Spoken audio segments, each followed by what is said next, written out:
Hey, SB, what's going on, man? Appreciate you jumping on in. Happy Sunday to you. What's going on, celebrity in the building? Happy Sunday, brother. I hope Christmas was great for you. Hope you got everything you wanted to wish for. Max, how you doing, man? Happy Sunday, happy Sunday. You know how we do. You know how we do. Sunday mornings for church, God, and streaming. In this household, there's a particular order, but other folks may have different order. That's okay. That's okay.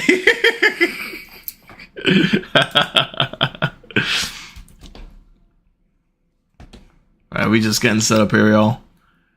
Hope everyone's having a fantastic Sunday.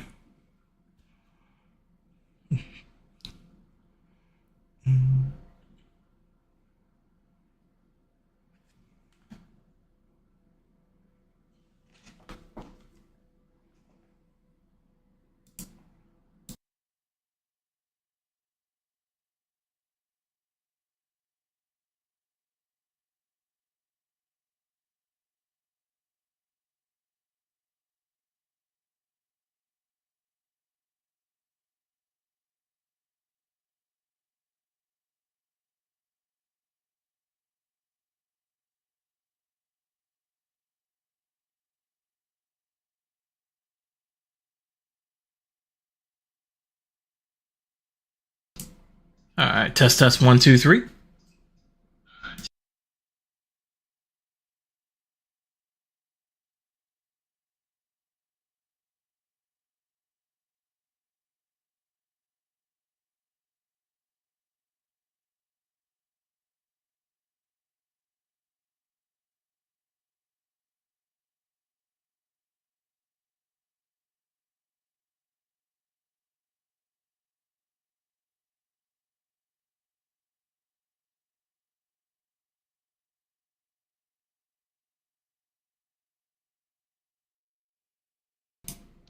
All right. Here we go. Let's go. Up, you see? I didn't test the sound alerts, and now they don't work. Yeah, I'll go check it. We're going to check the shout outs. We're going to make sure these things work. Yeah, I'll go check out SB, the greatest streamer in Florida. Wait. The greatest. I think it goes past Florida, but that's just my personal opinion, man. Dude's awesome. Check him out. How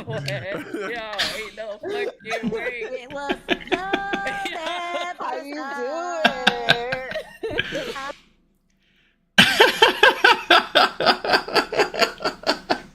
This thing pulls out some old clips, man. So it goes back, it goes wild, it goes random. Huge fan of SB. Yes, he is here. Yes, he's hearing this, but y'all will hear me say this across the board.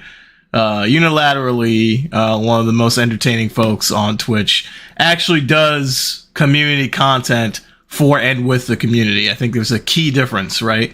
And he's definitely, an inspiration as to why going into this year, I made it more of a goal to focus in more so on community, and kind of see how that begins to work out for me and my content journey. Still playing games. Don't get it twisted. I'm still a gamer at heart, but we'll see what we could do with the community, kind of work everyone into it so we're having a good time. And he's a huge inspiration. Really appreciate you, man. Thanks for being here. And yeah, hope you're having a great time so far. Max, I am doing well, sir. Happy Sunday to you, man. How you doing, man? How was the weather yesterday? I saw Greasy's posts, his photos yesterday. And man, perfect weather to go out and go do some running and stuff like that. I do not run. Not unless it's for a life-threatening purpose. Not by choice. I don't jog. I'd rather be in the gym lifting some weights. But Some more power to the folks that are running. My son likes to do cross country, so he's always out there. He's like, "Hey, let's do a run." I'm like, "You go ahead, you go run. I'll be here. I'll be over here doing something else." Sunny but freaking chilly. It was. You were not okay out there running. Running sucks. Okay. So it's just Greasy out there sharing pictures, showing his running journey. You were just helping to inspire him, right? To kind of move on and do great things. I appreciate that. I appreciate that. I'm waiting for shout outs to cool down a little bit before we shout out the homie Max. Max is also a friend of the Soba community here. He's part of the Soba community, friend of the channel. Does some really funny stuff. Whenever I pull up a Max clip, you gotta hold on tight. It's always a wild ride. He does a lot of cool stuff, a lot of Fortniting, a couple of other games. He's been venturing into some other games. Ball X Pit was one that he was playing a while back. Grim Fandango, I think he tried. I think it's just when you got your Game Pass and you were just trying some other stuff out. It was really cool. Ball X Pit is dope. It is a great game. Like, I have a lot of fun with that game. Fucking Grim Fandango was rough. That was a bit of a rough one. I was like, I don't know about that one, man. That one's a very unique. That one has a niche market for sure. You know, there are a lot of people that claim that is like the best game in the world and, you know, instant classic and all that stuff. And I'm like, you know, it's all right. Not my best way. Hey, anything you play, right? Anything that you play as a content creator, you know, you're gonna have the ups and downs, right? You're gonna have some games that are pure shit. You're gonna have games that bug and crash and do all kind of crazy stuff. But as a content creator, you know, the people come for you, man. They don't come for the games. They come for your reaction to the shitty games, right? So they're gonna be like, "Oh, what the hell?" Like, Max. The interesting thing about that is like, hey, Max is playing Grim Fandango. Like, what would a Fortnite, you know, homie, ping pong, table tennis, you know, running marathons in the Wii, like, how would this guy react to Grim Fandango? And people tapped in, and we saw the plane crashing and burning. And it was enjoyable either way, right? So I think that's it. You take the good with bad. You can't tell these games sometimes, so you always gotta roll the dice. Always gotta roll the dice. What was by far the worst game that you played? I'm curious, like, to you, the worst game that you played. We got an ad coming up in 2 minutes. Just to let you know, we're gonna get that out of the way. We'll get that out of the way. Let's see if I can run the shout out. Did it cool down? Shout out for the homie Max. Okay, it pulls you up. Should pull a clip. Oh, please pull a clip. Please pull. Here we go. Yes. What am I looking for here? I don't think I'm looking for anything here. I don't want any of that. Well, but the damn. What I meant to say is, since the food's not for me, I don't know if they would, but I think they would. I think I'm pretty.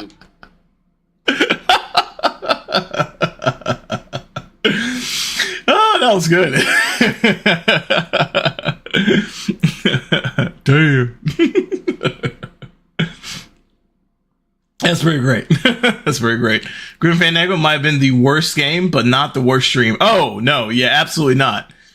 Absolutely not. Man, you've been here during my Cyberpunk crashes and fucking technical issues gone out of whack. Rate. I mean, streaming can go bad. It can go bad.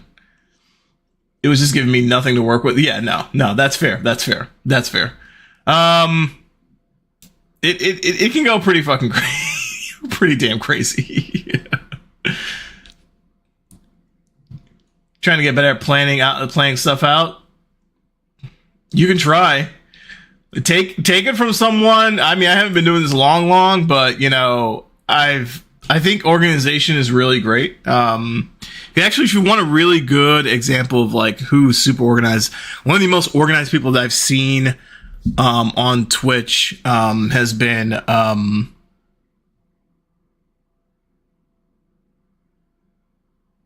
on. Oh, sorry, I got a notification. Has been M West. M West, his organization is just like insane. He does runs a really great Discord. Everything's super organized, has messages that have going out for, that go out, kind of gives everything that he's going to be doing. Any collaborations for the week, any kind of like content he's looking to stream. There's a fairly regular thing with the community where he's doing tech stuff. Yeah, SB knows. I mean, yeah, he is tight on organization. And so if you ever want like any tips, tricks, whatever the case might be, like first, like kind of like tap into his content. Here, I'll drop in his, I'll go ahead and drop a shout out real quick. Tap into his content, tap into his community, and you will see quite a master when it comes to organization. I have no idea how long he's been doing it. I always forget how long he's been doing it for, but you would think the man's been doing it for, a decade as how buttoned up he is. It's fantastic. Let me give the homie a shout out real quick. What?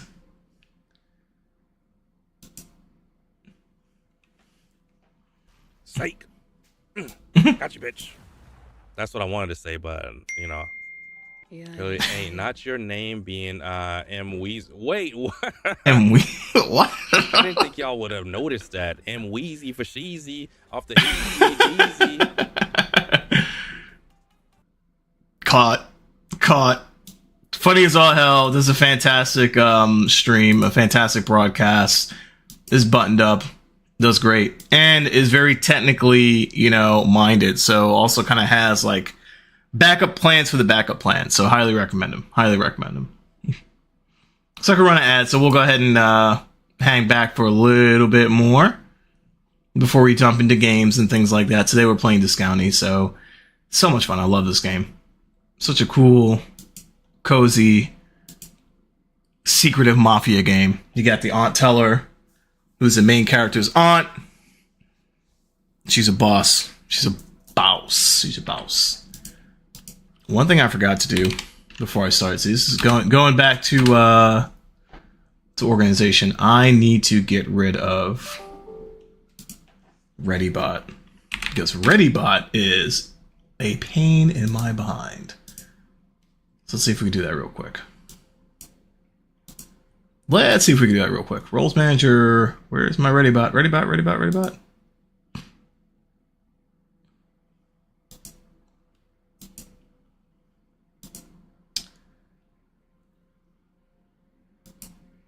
Okay.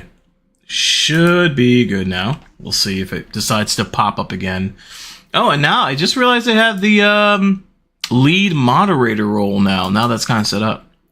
Okay, so I know who I'm going to give that role to. My brother.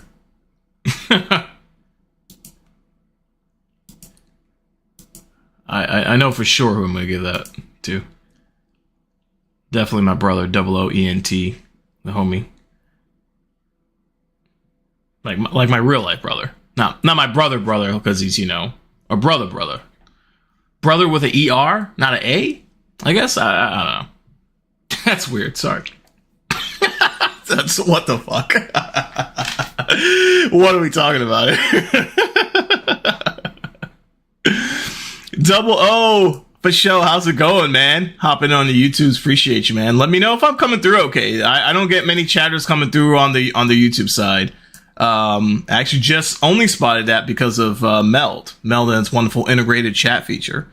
WMeld. Let's fucking go. And my fucking soundboard is kind of working. Okay, there we go. It's kind of working. It's there. YouTube is fire. Baller. Yes. I love it. Telling you, man, I'm a consistent fan of Meld. We're getting closer and closer to oh, and it comes up on the history. Nice. Is Meld a replacement for OBS? Yes. I think it's a really good replacement. That's for me though. That's because I don't have a ton of stuff in OBS. Like a lot of folks that might use StreamerBot or some of the other bots like MixitUpBot and things like that have a lot of integrations with OBS. It's really hard to detach from OBS. And that's actually one of the interesting things that I found is like when it comes to like ecosystems, like I'm an Android user, my wife's an Apple user. And what I find highly interesting about the ecosystems of tech when you're using technology things is that they are entrapping, right? They can really kind of pull you in and keep you in the ecosystem, even if there's something that might be better for you. So I try my best not to get solely attached to one thing. Now, Meld makes it really hard not to do that because a lot of the things that Meld has is already integrated, right? It's just a plugin. So I can just go to a quick menu, go through plugins, and just boom. You know? Here, let me show you what I mean. Let me show you what I mean. And Meld doesn't pay me for this shit. Like, this is like, this is crazy, right? This is like, you know, me advertising Meld, and I'm not getting paid for this at all. Not to say that I should be, but I'm just saying that's to tell you how good the technology is, how good the software is. It's funny how clear YouTube is compared to Twitch. Really? Is it pretty clear? That's pretty nice. That's good to know. At least YouTube is output some good stuff. I didn't know that, Double. Appreciate that. Seems like it's a new wave. If Meld can connect to with StreamerBot, I'll leave OBS because it keeps crashing. Yeah. OBS is also really super resource intensive. That being said, I've tried. So y'all know I got a new like PC. Like this thing is a brand new. Roxy, my baby, my sweetheart, my second wife. She is a brand new. Summertime is when we got her. So the fact that we have this device built for gaming, you know, I tried playing Cyberpunk, right, and also streaming, does not work. Does not work at all. Okay, it crashes. There's something resource wise that happens when it comes to streaming software, and I think this is unilateral across OBS, Slobs, or was it Streaming Labs OS, and then Meld as well. That there's just something that becomes very resource intensive across the board, into which it does a number on your PC. Hold on a sec. Okay. I know I got the game up, but I want to show you guys. Is it the encoding? I don't know. Is that something that can be adjusted? Double O. That's something that you can adjust on the front end side, right? One sec, guys. Let me get switched out real quick. Oh God, yeah. Now you're seeing all of me. Was that a John Legend song? Okay. So here's the cool thing about OBS, and this is going to be really tough to see. If I could get rid of preview, that would make it a hell of a lot easier. I don't think Meld has that yet, but maybe I can. No. Okay. All right. So, Meld is really good. Right, so you have the cool thing about it is that if you can tell, a lot of the stuff like the snow effect, for example, right? I don't have it set up on this particular scene, right? So if I go to layers plus widget, they just did this thing called 12 days of Meldmas, kind of a lame sounding thing, but really it is, hey, we're going to release stuff every day for 12 days, and these going to be these little widgets, these little plugins for things like that that you can do, that you can add, right, to your stream. First thing they added, I think, was the snowfall, right? So it is literally, like, I don't know what you need to do in OBS to do this. So comparisons may be complete trash. Like, there may be something super easy in OBS where I could go in, plus button, widget or plugin thing, snowfall, and then all of a sudden, like, it works in OBS. Maybe. But that's like the easiest fucking thing I've seen. Period. Right? Return of the True. What's going on, Pat? How you doing, man? Welcome in. You can just add a GIF or an image. Okay. Transparent GIF image. Okay, yeah, super easy, right? So you have to grab that GIF, get that GIF image, right? Pull that in, right? And then essentially just kind of had it run down the scene. So, okay, maybe like a step or two more, right? So nothing too crazy. pretty easy solve, can be done, things like that, right? Other cool thing is, once again, I'm not trying to sell y'all on Meld. I'm just trying to showcase like interesting, like cool stuff, right? And so they have another thing like a wheel spin. I've never done wheel spins before. I don't like, I've seen them and how they work and all that, but I've never really done it here on the channel. I might do it now because this makes it pretty damn easy to do it. So it gives me a wheel. I can adjust it, right? I could have options. I could add different colors. And as a designer, so y'all know I'm a designer by trade, by profession, right? So one of the things I love about this Meld, it works a lot like Photoshop or Figma, which is a UI focused design tool. It works like Illustrator, like Adobe products, or Canva if you're used to that as well, where it's essentially giving you the element and it's saying, hey, you can sort of make these select options, right? And the cool thing about this, like, once again, if you are just like pretty simple when it comes to this stuff, like I am not into a lot of all these widgets and things like that yet. But for me, as someone that's just coming into it and saying like, hey, cool, now I can have a spinner, drop that in, and then hit spin. And look at that, brings in the animation, gives me the option.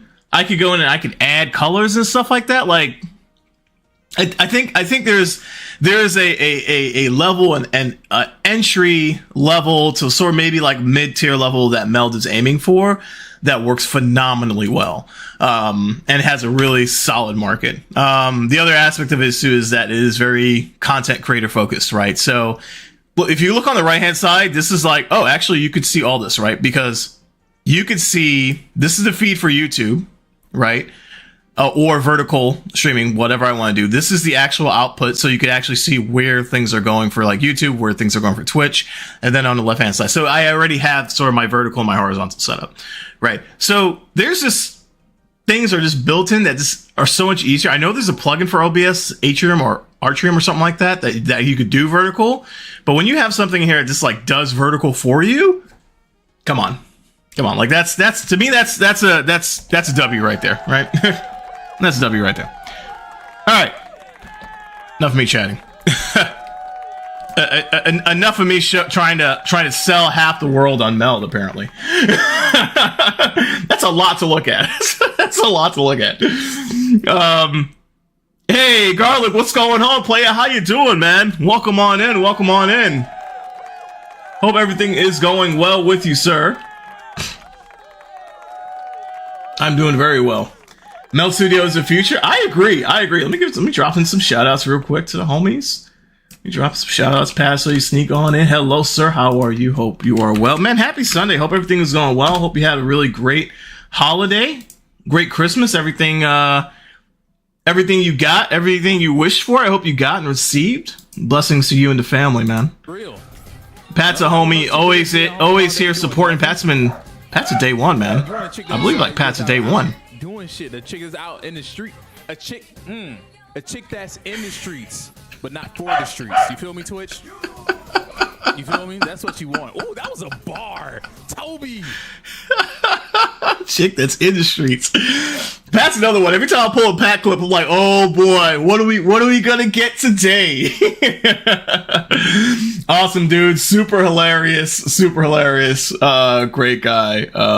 Does some awesome stuff. Usually doing some Overwatch is where he kind of mains. Monster Hunters is a big one as well. Star Ocean, I think you're playing that one, right, Pat? Yeah, man. When's the next time you're on?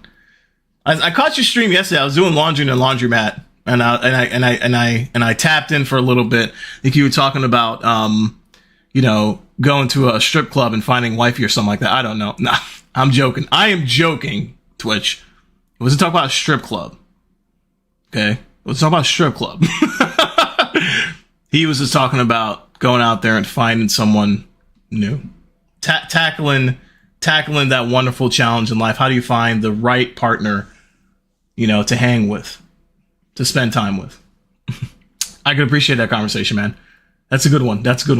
I I won't provide unsolicited commentary around it, but what I can say is I just appreciate just like tapping, just like listening, and just like hearing the conversation is really cool. Hearing you and your friend, I think TJ was her name, and folks in chat just talking about it's really cool. Double O said too many resources being used. Even if your game with the GPU and encode with your CPU, you need a powerhouse PC and then game in lower resolution. I wouldn't game on a 1440 or 4K monitor. Oh, Double O, I think that's the problem. So my LG is I think this thing is a 4K monitor. I have to double check that and see. It's not, it's definitely a higher end monitor. This is one that I actually got from work a while back. It's definitely a higher end monitor. So it's not like your typical like high definition monitor. And the outputs are coming through a lot cleaner than that one. Yeah, that's a really good thing. Okay. Double O, you've given me some perspective to check on that, to see how my resolution is working for the monitor, because that is the monitor that I game on. And knowing that can somehow affect that balance with the stream, then that makes sense. That makes sense. Once they build volume control in the Steam Deck and Stinger transitions, it's a Riz app. Okay, yeah. So Pat's looking for some specific things with Meld. That's the thing with Meld. It is kind of, it's very new. It's very coming off of the ground. They have a lot of core things that they do need to add. And I think they'll definitely like claim the market once they have those things, and those are really good things as well. Hey, Garlic, man. Garlic is another homie. Y'all go check out Garlic as well. Garlic, when's the next time we on, man? We'll love to stop on by and say hello. And also, how was your Christmas? If you celebrate Christmas, how was your holidays? I guess would be more the thing. Yeah, go check out Garlic. Oh, this is some really cool stuff. Garlic is a really chill streamer. Really relaxed, dude. I kind of love just being able to just like stop in and checking on conversation. He's talking about grown man shit. That's why I Garlic is one of those streamers that I like to just tap into and hear about the conversation. Like, it doesn't matter what game he's playing, and this kind of goes back to what we were talking to earlier, right? It's like, I don't care what game he's playing. It's just like the conversation is what I'm really there for. He could be playing Pac-Man, Tetris, whatever. It's just, he's in there. He's talking about some grown man stuff. He's talking about life. He's talking about maturing, and doing the big boy things. And I really dig that. I appreciate that shit. I mean, hey, listen. Listen, I have my streamer. I have folks that I go to for specific things when I feel like, kind of like, it's almost like if I'm in the mood, right? I'm in the mood to just like laugh, hear good tunes, hear good conversations. I'm tapping into Pat stuff. I'm tapping into Garlic. I'm tapping into SB if I want to get like supremely entertained. I'm tapping into M West if I want to hear some really funny stuff and to have some structured conversations. It's great. The platform is fantastic for enabling that, right? And it's because we can do this type of stuff. We can chat, we can talk, whatever the case might be. You're not sitting up there consuming my YouTube video and just commentating on that. So we're kind of going back and forth. And I love the ability to learn more about people, so that way we could just kind of like dive into that conversation. And I can learn who it is, man. So it's pretty great. It's pretty great. Pat says streaming in a few hours, actually. More Star Ocean. Let's fucking go. Let's go. That game is so wild. How far along are you in Star Ocean now, Pat? You're pretty set? You're pretty set? Also, what did we get for Christmas, y'all? What did we get for the holidays? Did we get anything fun? Did we get something that we enjoyed? Did we get some wacky ass gifts that were just like out of left field? Like, why do I have this? I got this. Okay. Where is it?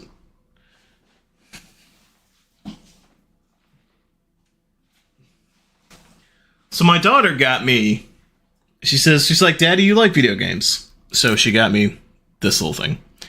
It's this little Tetris arcade thing. Hilarious. Super cute. You turn it on, it sounds like you put in a coin. You push start. And this thing like actually works. This seems like a legit little game. I was like, holy crap, look at that. Like, that's insane, right? So, she got me this. My son got me, I don't have the mug down here because I have it upstairs. This is really cool, like, Xbox mug. It's funny, it's super cute because he comes over and he asks me randomly just out of, he's like, Dad, do you still play the Xbox? And I'm like, at the time, actually, I was like, no, I don't, actually. I just, like, stream on computer, right? Like, I just play on the computer. He's like, well, okay, cool. Okay. Will you ever play the Xbox again? I'm like, yeah, probably. I'm like, I don't know why he's asking me these things. Suddenly out of nowhere.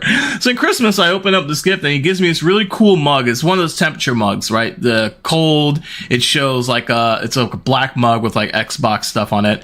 And then when you heat it up, it turns green, the Xbox screen with a big Xbox logo. So I'm like, oh, this is super cool. Love this. Boom. Definitely going to have this available and at hand at all times. So hence why it's upstairs, because I'm using it. So now I don't have it here to put in front of you. So it's one of those things. It's a conundrum. And so super excited about that. He was thrilled that I liked it, and yeah, it's things like that was just super fun, you know, super fun. Pretty far, feeling like the end is near. Okay, so we're almost done with Star Ocean. Pat's almost there. Go check him out later on. See if we can come to a conclusion on that. Oh man, what? You like that? You like that Tetris? That was sick, right? I was surprised. I was shocked. I was like, "Oh, shoot, that's really cool." Yeah, my kids know their dad. They know their father. They know that I'm kind of locked into the gaming stuff. So they did a really good job. Good kids. And of course, my wife got me a lot of Elgato stuff. That's how she pronounced it. Elgato. I was like, Elgato? What are you talking about? You Elgato? She's like, yeah. I'm like, oh, okay. I'm like, okay. Let's make a little fun there. A little fun. But she's great. She got me, I put together this, like, this list of things for her to just, like, look at. And she's so happy to have a hobby where I could just be very targeted with my ask, right? Because before streaming, I was just like, I don't know, get me a game, or, you know, give me a blade sharpener for the mower. Yeah, some random, like, it was all over the map because I didn't have any focus. You know, I was just like, I didn't really have a hobby. Like, I played games, but I kind of dialed back since having kids and not really, like, having a whole lot of time. And now I have streaming. She's like, oh, good. Like, the list that you're going to give me is stuff that you're not just going to say, like, randomly that, okay, here, get me this random thing that I may or may not use. But you're going to use every single thing. And she's absolutely right. Every single thing. I got the fill light that you got me, the USB hub for my stream deck. You know, I'm using that right now.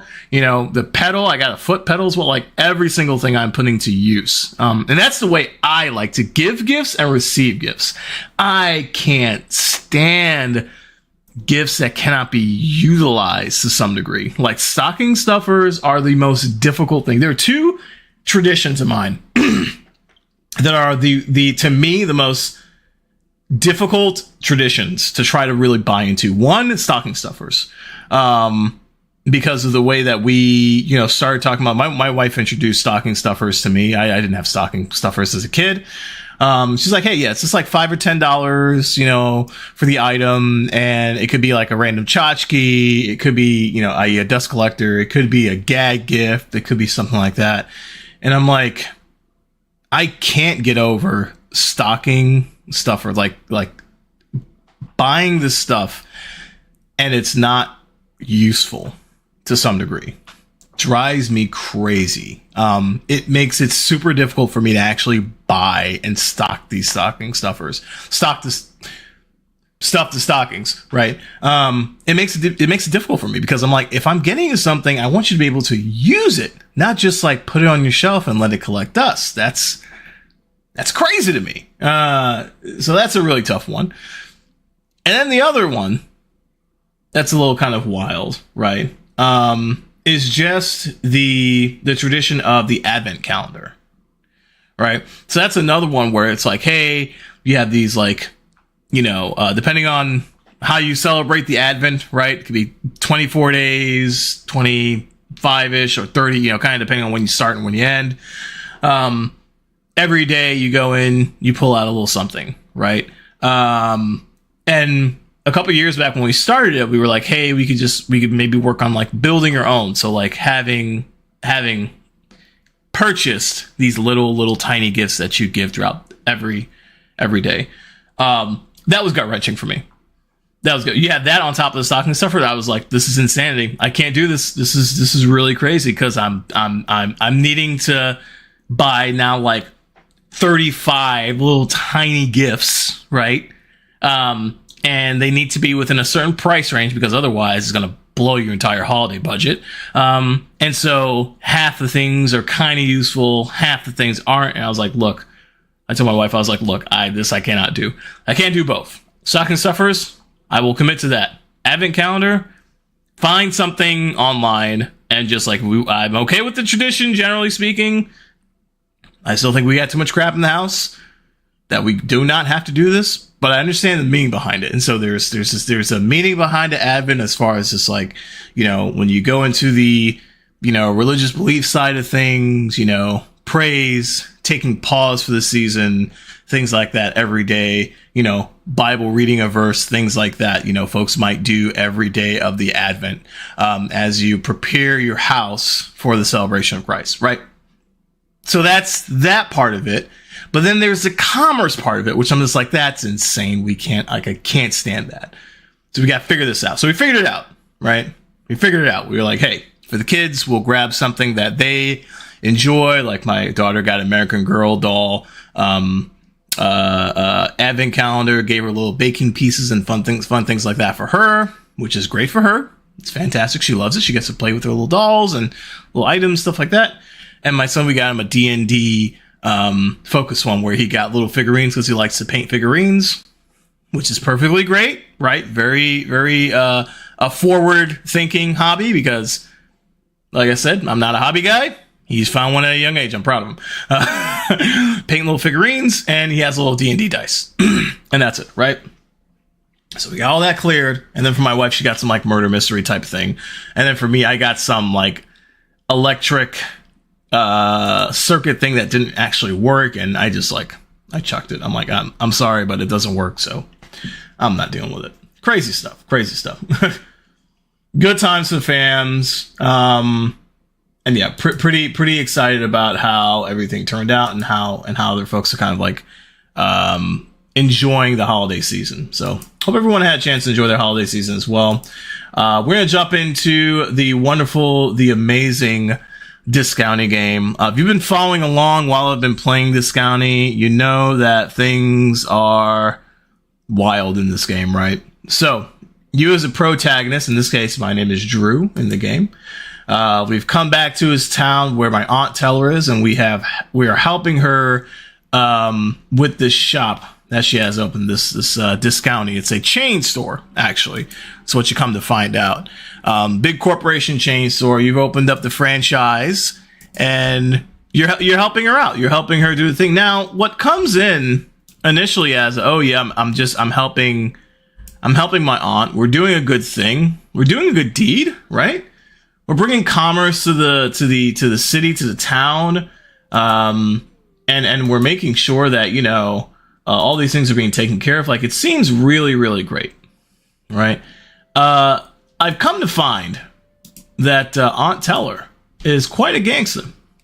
I mean, quite a gangster. She is telling us to kind of hold things over people's heads, to make sure that we get the permits and things like that we need. We've gone to blackmailing a little bit. I mean, this has turned kind of ugly really fast. So I'm somewhat scared and excited to see what happens. What we've done recently is we've expanded the store, and we're going to continue playing through. So now, if you're not familiar with the game itself, like I said, this is me, this is Drew. You could run around, you could clean up the place a little bit. You could collect cans up, keep the town clean. You could turn them in for money. You can work on, that's a rat. Eep, rats. I'm sure this is going to be some sort of like quest because I've been seeing rats more recently in this town. This is my store right over here. We've recently expanded to the teen shop area. So the controversy behind this. Yeah. What's going on, Affy? How you doing, brother? Welcome on in. Welcome on in. Hope everything is going well with you, sir. We're here playing some Discounty, man. We're here playing Mafia franchise supermarket games. So we're here. We are. We just expanded, right? So we just expanded into this tea shop. This gentleman used to own this tea shop. Went out of business, and a lot of people are upset because I'm crushing the tradition, crushing the history of the town. And so it's become a thing, you know. There's been an article in the paper about what's been happening, about how I'm just taking over. I'm relentless. Big business. I'm apparently Jeff Bezos, just ruining the world for everyone. And so I need to figure out how to manage all this, right? And make sure that people understand that I'm not Jeff Bezos. For one, I'm not a billionaire, and for two, I'm not bald. So there's a lot of key differences in me and Jeff Bezos. I'm just saying. I'm just saying. Had the worst nachos in the world? Oh, no. How do we have bad nachos? Please explain to me, Affy. What is going on with nachos? How can you have some bad nachos? What's an example of a bad nacho? I've had nachos where I've had like stale chips. That's pretty god awful. That's pretty terrible. Nachos with cold cheese. Just don't do it. I've started. If I can't get nachos with brisket, I don't get nachos. That's the line right there, man. If you're not giving me brisket, you know, on my nachos, then I don't know why am I even here. This is the other aspect of it. You essentially got to ring people out, which is kind of cool. Kind of a fun little thing. Keeps me up to date on my math, right? Adds a little bit of excitement to the game. This is basically it. So I have the storeroom in the back. You kind of go ahead and get your things. You have things like ground meat, milk, all the stuff that you would expect to find. Home goods, toilet paper, shampoo, and the whatnot. You also have to make sure and keep the place clean and tidy while you are tending to the people in the store. So there's a little bit of back and forth. A little bit. Especially since I don't have anyone to help me out, right? So we haven't gotten to the spot yet where I'm able to hire people, which I hope we get there eventually. How you doing, Miss Anderson? Welcome on in. We got some bread. Awesome. Fantastic. What are we doing? Are we making a little Sammy Sam? We got some lettuce. I think we have a sandwich. I don't know how oats fit into it, but you know it does. How's it going, Samuel? I call this guy Samuel Jackson all the time. I don't actually know his real name. He just has that look. He just has that look. Here comes another Samuel. All right, what we got? Butter here. Perfect. Great. We got some oats coming in. Awesome. Let's see. I think that oops. I think those are fries. We got some ground beef. What are we working on today? I don't know why I multiplied that by 1. Okay. And then so between all this now, I also need to make sure that things in the store are going well, are stocked, are clean. You know, this is some high stakes stuff right here, people. This is no comfy, cozy game where you're just sitting on your laurels and just being like, okay, well, nothing's really happening. No. This is high stakes stuff. You gotta be on your P's and Q's. We gotta make sure that we got things like fish ready. So let's go ahead and make sure we get that. And then of course you got people waiting for you in line. Look at this. Oh boy, it's getting kind of crazy. Okay, let's do this. We got some shampoo. We got some bread. Perfect. We got some fishy fish. That stuff goes quick. The fish goes quick. We got a little bit of soda. We got some fries. Thank you. And I think that's 24. Perfect. You're out of here. Wonderful. How you doing, Hilda? Welcome on in. Getting some ground beef, right? What we make? Are we making some hamburgers? What's happening? We got some milk. Okay, if you mix that in with some eggs, you got a good binder. Fish sticks, perfect. Apples, gotta keep the doctor away. Well done. Right, what do we have? So a little bit of TP. Cool. Awesome. Wait, what did I do? Chat? Okay, 3. Okay, now we got the fishies with 1 apple. You sure just 1? I feel like you need at least 2. Okay, I won't try to hard sell you on the apples there. Okay, we got some TP. 1 moment, chat. We're ringing out. Ring out time is always the grind hour. The grind hour, if you would. Yeah, let's see what's up with these nachos. They were worse. Soggy ASF. Damn. And meat and pork was kind of hard? That's wild, bro. That's wild. Barely any cheese. Cheese was cold. Oh my gosh. Hella expensive. I have to top that off. It's probably nachos all week. Sounds like the absolute worst set of nachos. That sounds like absolute trash. Absolute trash. Soggy, hard meat, cold cheese.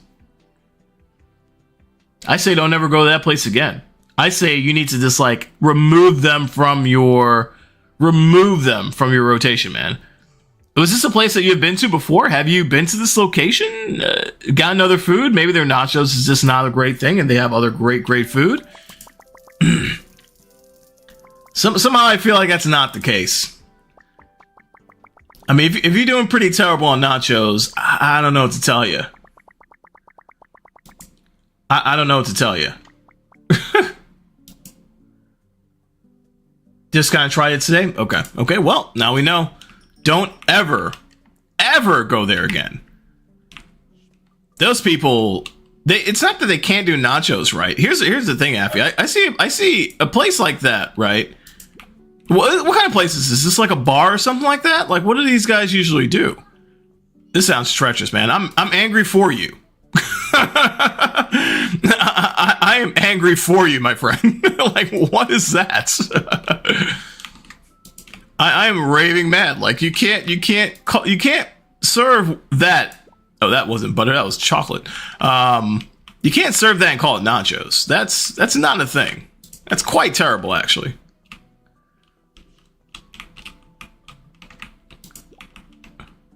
Quite terrible. Okay, well, let's see. Now we have to refill things, basically, folks. We got fish sticks that we need to fill. Just do it. Make your dreams come true. Bellcross. Gotta be Bellcross. Okay. Okay. Now I know the next thing I need to do is do custom interaction sounds. Right. I need to work on that. And Bellcross, you're going to be the one to definitely get that one. Because I don't even need to look at the alerts to know that is you. And I appreciate the hell out of you, man. I appreciate the hell out of you. Dude, welcome on in. Happy Sunday to you, friend. It was at this moment that he knew. We have ads running right now. When we get out of ads, I'll go ahead and run the shout out, man. Happy Sunday. Hope all is well. How's everything going so far, Bellcross? Affy, so new spot and it's a Mexican place. How is Mexican in Sweden? How is actually? Here's a broader question. When it comes to other foods out there, right, Affy? Asian food, Mexican food, things like that. How is it? Like, how is the diversity of food? Right? And is it really authentic? Like, do you get a sense that you're getting authentic versions of the food? Because I here in Seattle, like we have a wide variety of food. That's one thing I love about Seattle. We have a wide variety of food. I got stuck in my throat. And like Asian food is usually top tier. And it's usually it'll mix depending on, if it's going to be authentic or not. But typically you could find some of the older Asian food places. Like we go to this one place, Tai Tung, that's out in the Chinese International District, the CID. And it is fantastic. And that place is authentic. That's like 3 generations, family run, very authentic Chinese food. Has an authentic menu and everything like that. It's one of those places that when you order up, they're going to tell you, and this is what I love about this place. They will tell you, they'll be like, hey, this thing that you might be expecting, like you might be expecting like fried wontons when you ask for it. You might be expecting like this little like fried dumpling thing, like, you know, with meat inside of it. But actually, it is just fried wonton skins. Right? And they will tell you that and be like, hey, just to let you know, this is what this is. Because we know, based off of your Western Americans' understanding of what a wonton is, that you assume that it's basically going to be the dumpling with the meat in it. Right? Bananas. I love it. I the first time we called in the order, that's the way the conversation went. And we haven't stopped going back since then because these people are phenomenal. Like, they tell you how it is because they know their stuff is authentic and they want to make sure you're having a good time with your food. Usually kind of good. If I'm comparing it to the only place I've been to in the U.S., Florida. You only been to Florida? Okay, so by that means you're saying, hey, are you comparing the authenticity of foods, various different foods in Florida, to the authenticity of various foods in Sweden? Is that the comparison, or are we comparing the, like, not that Mexican place, but other Mexican places in Sweden? Because that Mexican place crapped the bed when it comes to nachos. But international places are good. Most Southwest Asian places are good. Okay, but the Arab spots, some good are in North African. Oh, yeah. Lots of it. Oh, from North Africa. Really? Okay. Ooh, so you guys get a really good variety of different types of like Mediterranean foods. You got some Asian foods. You probably get some good Indian flavors out there. Probably get some good Moroccan food as well, potentially. I like that, man. I like that. I think that's pretty cool. You know, that's the wonderful thing about food and, you know, the global markets, is that, you know, it's really kind of dependent on, you know, who do you have emigrating to your country, which right now the U.S. is going through its own ridiculousness. So there you go. But who you have immigrating to your country, and if you have a good mix of folks just like immigrating to the country, you're gonna get a really good mix of food, which is nice, which is what you want. You want that diversity in food because people like that. Tourists especially, because if you're coming from Europe or if you're coming from Asia, you want, you know, there's certain foods that you want, or in a certain variety that you expect. And we're kind of shooting ourselves in the foot collectively as a nation as we start doing these things when it comes to immigration, because we're going to lose that edge, right? We're going to lose that. I'm like, why am I going to the U.S.? I mean, they got shit food. Everyone eats hamburgers and French fries, and that's it. You know, where's the kimchi? Where's the pad thai? Where's the vindaloo? Like, where are these things? Like, where are these things I'm used to? Kind of fun and fucking terrible. What can I say?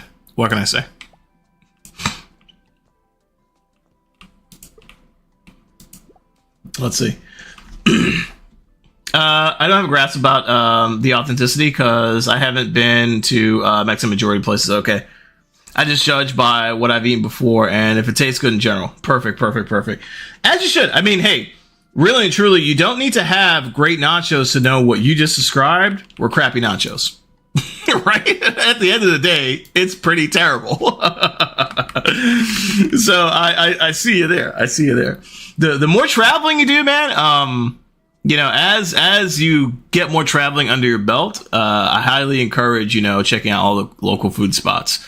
Keep it local, family owned, you know, get down to the nitty gritty of it, because I assure you you're going to have some really great experiences through that. You know, let me drop this quick shout out for Bellcross. Now that we are back from the ad world, Bellcross is a friend of the channel. Good college buddy of mine. We go way back. Does some really great content creation. Plays a lot of fun games. Way more active in the fun game space than I am. Actually plays Fortnite with friends, which I only play Fortnite with my 11-year-old, and he smokes the competition. Kid is a Fortnite genius. I don't know how it happened, but it happened. So apparently there's a soul food place in Tokyo. I will be eating there. Ooh. Details, Bellcross. Details. A soul place? Wait, is that... Oh, hold on a sec. I think I've seen this place. Hold on. I think I've seen this spot on TikTok. It's a really small little place, right? Well, I think every place in Tokyo is really small. I mean, I could be... That was a generalization. I feel like every spot that I see in Tokyo, when they talk about like food places in Tokyo, like every space looks like a sliver of a real estate spot. Like it just looks like boop, and that's it. So I could have been highly generalizing there. Let me see if I can find... What was this place? What was this place? This was Soul Food House? No, that sounds a little bit too... That sounds too popular. That sounds too on the nose to be the place I'm thinking about, but maybe it is. Soul Food House. Is that the place you're talking about? I'd love to know. I'd love to know. I traveled a bit, but South North America is far. I've been to spots in Africa and Asia and all over Europe. Affy, where have you been in Africa? What places have you checked out in Africa? Very curious, very curious. Maybe we talked about this before. I feel like maybe we've had the chat about the time that I went to Cape Town for work. And we were talking about like the wine out there and stuff like that. Maybe we were talking about that. Unavailable after. Ooh boy. Oh boy. I should have ordered some food before. Okay. That's fine. I think we're okay. It's Thursday. Tomorrow's Friday. I think we'll be fine. I think we'll be okay. Tanzania, South Africa, Morocco. Ooh, okay. Any favorites? Any favorite areas out there? Cape Town was great, but I've only been to Cape Town. Cape Town reminded me a lot of Seattle. In its like weather, its vibe. The tech scene in Cape Town is apparently pretty wild. Like a really good tech scene, which I don't know what I expected, but I enjoyed the hell out of that. Let's see if we can order some food. Let's see if we can get the order in before we open shop. All right, let's go ahead and do the order. If we do, the rule of thumb is if it's under 30, we go ahead and do the order, because that's what I feel is a pretty decent enough number. Granddad's born in Morocco. Oh wow! So have you been a few times then? Do you have family out there? Do you is that someplace that you've frequented that you've gone to quite a bit? Nice. I love the food in Morocco because it reminded me of my granddad's cooking. Ah, nice. Absolutely. Twice out to Morocco. That's fantastic, man. Oh man, Affy's a world traveler, dude.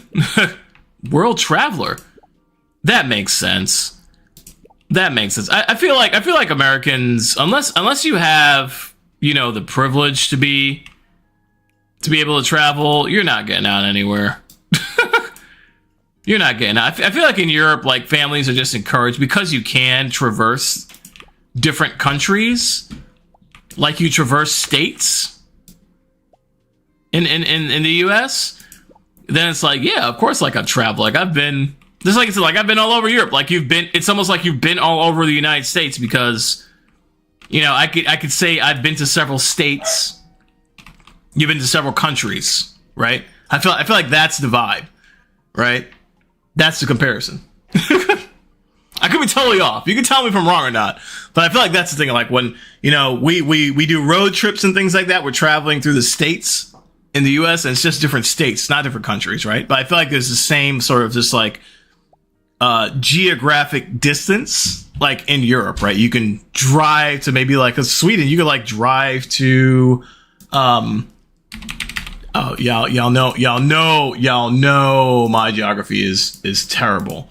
I was about to say you could drive to Denmark and drive to Finland, but I'm gonna check that I'm gonna check myself before I rickety wreck myself. I was right about Finland. Kudos, way to go me. Norway was the other country that I was thinking about. Denmark is across the water, but can you ferry over to Denmark? Wait, you can drive over to Denmark. I see bridges on Google Maps. Can you drive to Denmark?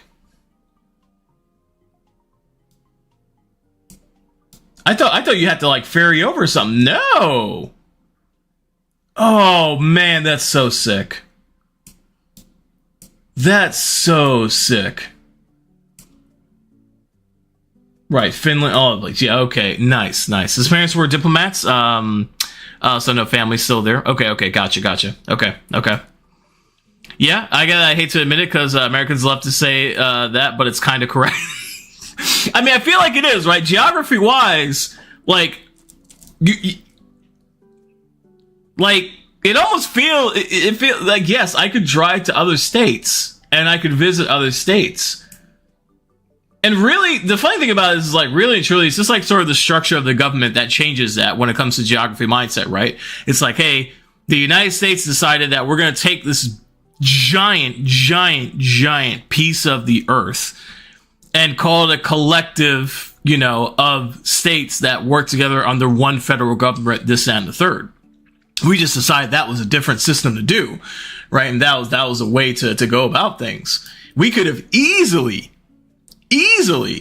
right, followed the same model as Europe, as Africa, as, South America, where there are different, countries, so to speak, on these individual continents. And if we went that route, I would be living in the country of Washington, right? I mean, that's essentially what it is. We're so gigantic. We have these states or countries. Especially when you look at like California, Texas, and Florida. Huge. Insane. I think there are a couple of European countries that could fit into Texas alone. So I always misalign that, and you'll find me especially just continually misaligning that because it's hard to kind of like make that pull, as I am not as well traveled. But yeah, I could definitely see someone growing up in Poland, Norway, Sweden, Romania, anywhere within, within Europe, just like saying, yeah, I've been across, I've done that. Yeah. Like I've been to Italy. Like, you have? So, yeah, I get that. I hate to admit, because Americans love to say this, it's kind of correct. There's a bridge to Denmark. Yep. It's hard if a country is outside of the EU. Okay, and people don't get to, but it's correct in some assumptions. Gotcha. Yeah, is there like more of a passport? It's sort of like regulations, legal things as far as like traversing over certain countries, I imagine. Okay. These African examples, they were divided by Europeans, and most of the borders still stand today. Fair point. Look at that. Affy's bringing perspective. You are absolutely correct. Yeah, Africans didn't really have that decision. That decision was made for them. So it's kind of like the European. I mean, would we say same with South America, right? I mean, we would essentially say that, the European mindset plays across these areas because of their global conquests, if you would. Fair point. Hence why the United States is so different, because we don't want to be like Europe. So we have our reasons. It's just, it's just really hard to govern several large masses of people that think vastly different. That's why this is the American experiment.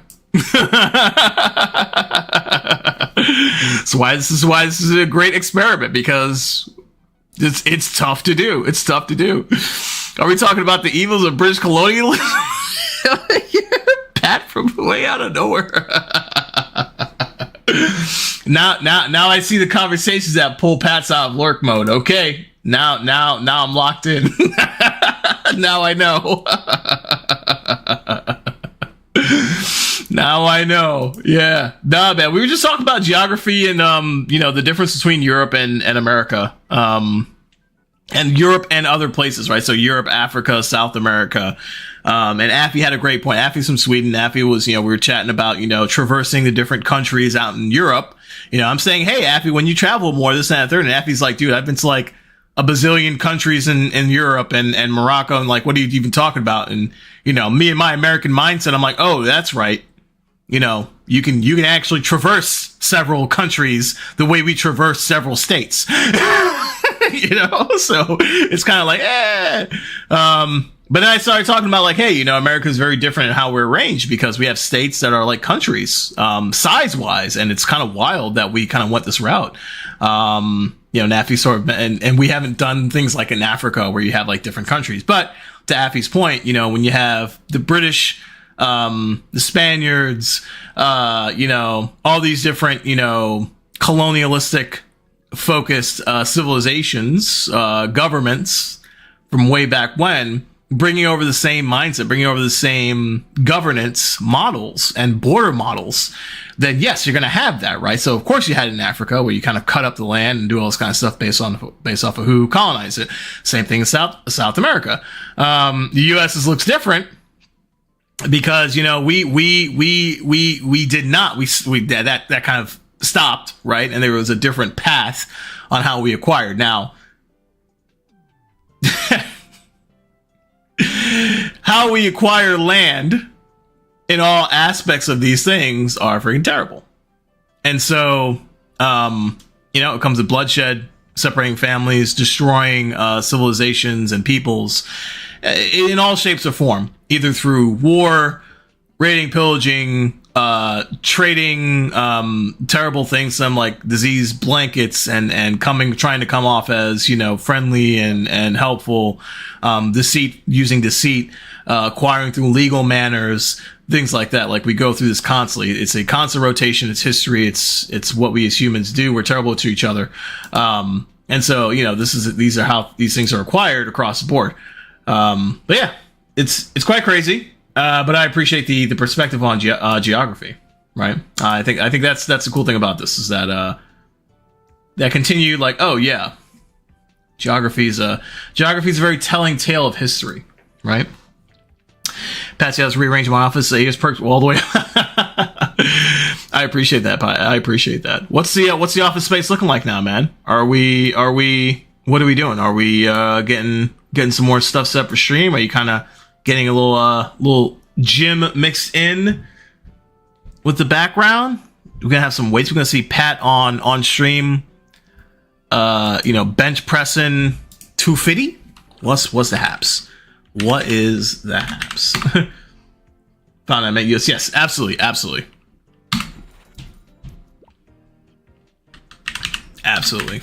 Affy, what's on the schedule for today, dude? What are we doing for Sunday? Is this gonna be a chill day? Actually, I guess it's not. So is it still Sunday your time? I think it might be early Monday now.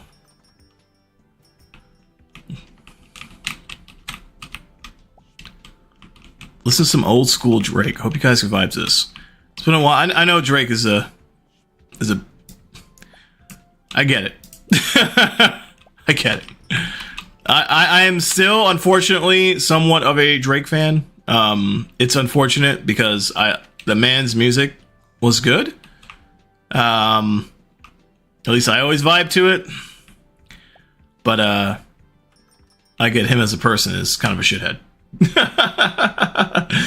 Now it's rearranging the work side of my office. Gotcha. Taking down vertical dual monitor setup. Oh, taking it down. Oh man. Exchange it for something else, or just you're just done with it? Just wanting to go back to the standard horizontal setup. Vertical monitors are the shit. Like, that's some wild work. Not required. Got it. Perfect. Good luck with that, man. Office arrangements are always really, really fun, and also sometimes a little trying. For me, wire management, cable management is always a pain in the ass. It gets really, really difficult. If you don't have the right desk setup for cable management, then it's always a pain in the butt. It's a consistent problem. My wife showed me this crazy desk, I think it was last year. It's like this gamer streamer desk thing. It does a whole like lift on its own kind of stuff, and it was insane price. So we did not get it, but it had this cable management system that I absolutely loved, and then I was like, oh my god, like I need to get this at some point in my life. Like I need this because it is fantastic. We got the lettuce. Okay. We could do that. Perfect. Okay. Is anybody missing anything? No, but we have a dirty store we gotta clean up. Hold on a sec, guys. One moment. I will check you out in a minute. Halfway stopped while checking out is wild. My guy's like, look, man, you gonna hold me here all day? All day? I think it's 21. Yep. If I can remember all the prices, I think I'm doing pretty good. 24 by 2, and that's 21. 5 by 2. We're outie. Let's go. Lightning speed checkout. 16. Bet.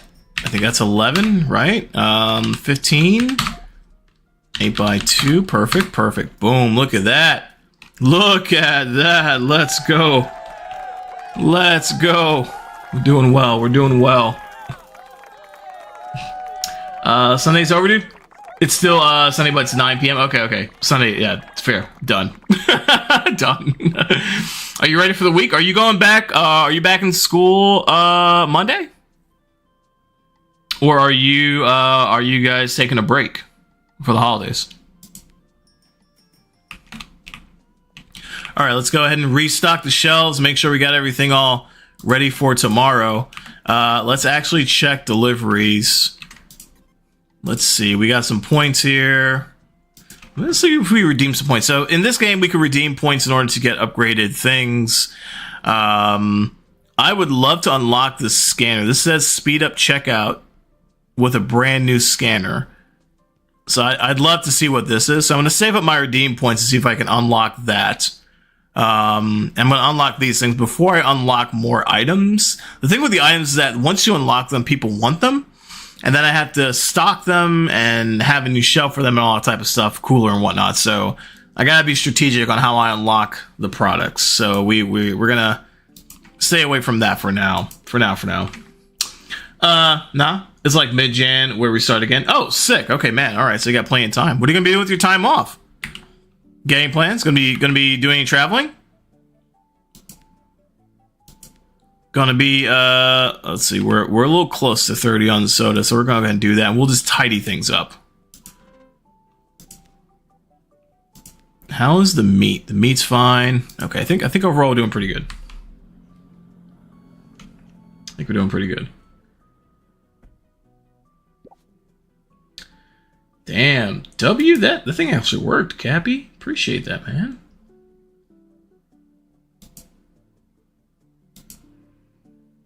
Nice. Okay, that worked. Cool. If you want to drink and party with my friends, hey, hey, listen.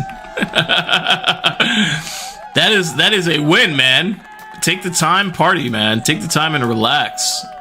You know, been working hard in school and everything like that. You've earned that, right? Take that time. That's fantastic, man. Are there any key friends that you really hold covenant with, that you really kind of dive into when it comes to hanging out and kind of just more so appreciate their time over others? Do you have any like close friends from like grade school, from like elementary school? I've always been curious to that because I've never really had closest thing I've had to that as far as just like friends I've had for a long period of time. There's a guy that I know online.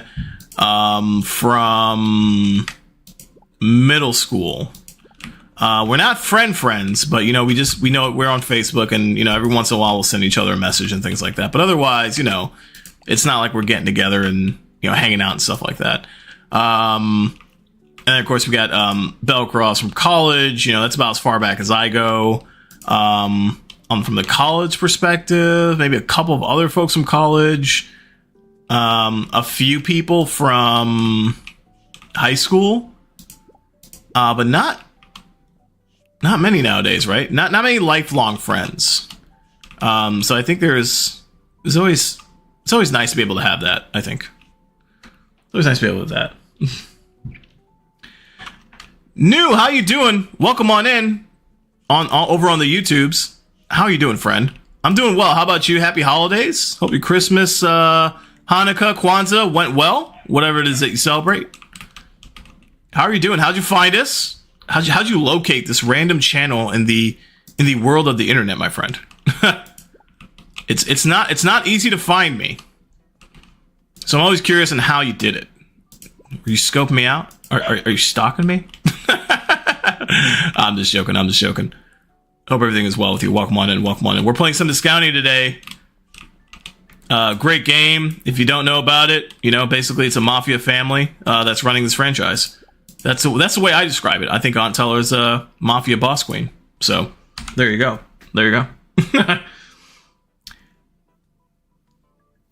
Pen, what were we doing? Okay.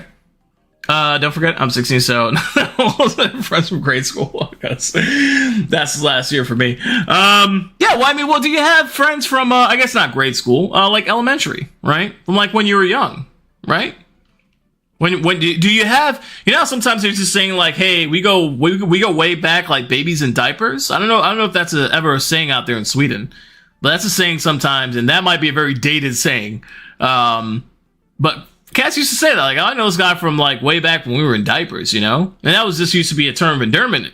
Like, I've known this person for a long time. But there's some people that's like, no, I've known people since they were like, 2 years old. So it's like quite literal. News said just randomly showed up on my feed. Well, awesome, man. Well, welcome on in. Are you a fan of the cozy games, New? Are you, have you played Discounty? Do you like this type of action when it comes to video games? I'm curious. I'm kind of new to this cozy game space. I'm digging Discounty so far. Always interested in learning more from folks who are really kind of into it. Pat's asks, how's the dual stream going on YouTube? How's it been going? Just started looking for some tips. So far, it's great. So Meld has, once again, I'll go on my Meld kick for a second. Meld has a great integration for it, right? They do two things. They do a couple things. They allow you to do a multi-layout canvas.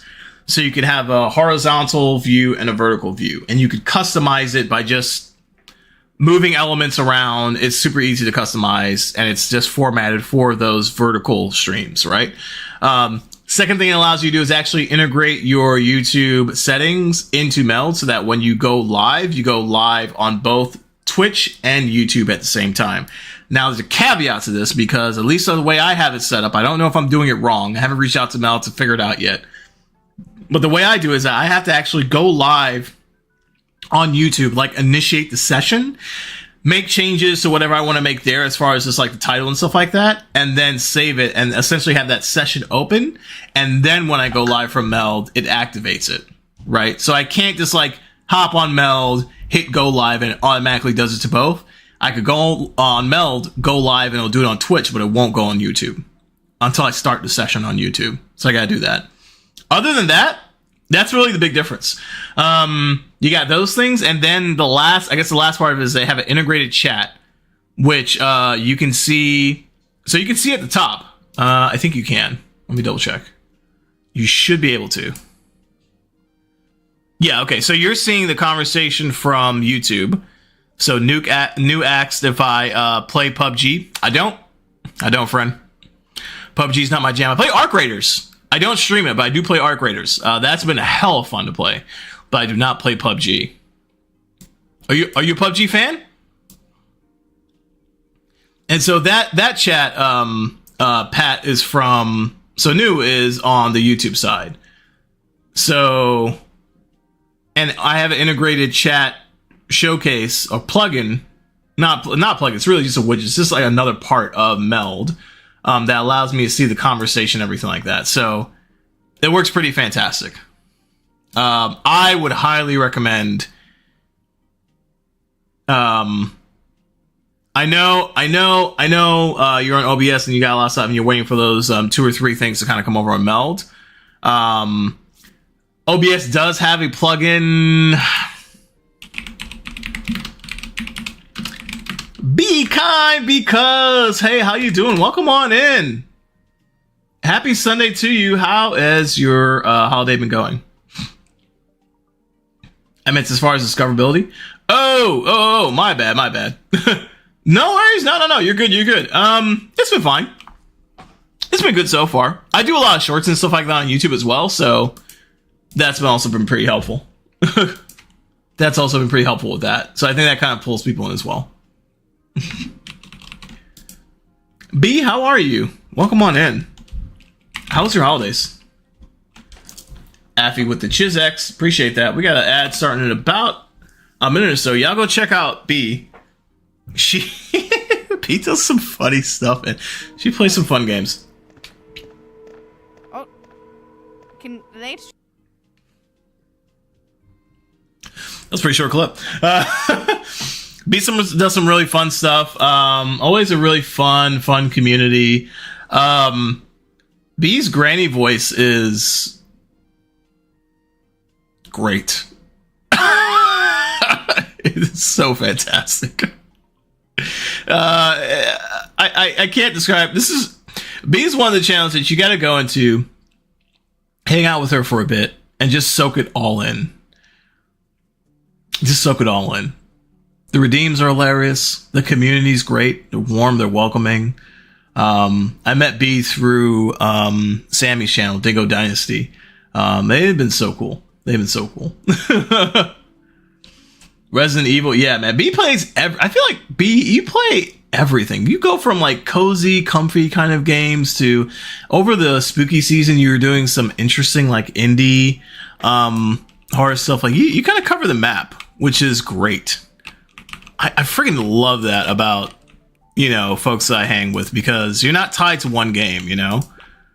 You're exploring the gamut, and you're letting that gamer curiosity really kind of like pull through, which I think is fantastic. I think it's the way you should play. That's the way you should stream. If you're a gaming focused streamer, like just play what you want. If you're having fun, people are not gonna care what you play.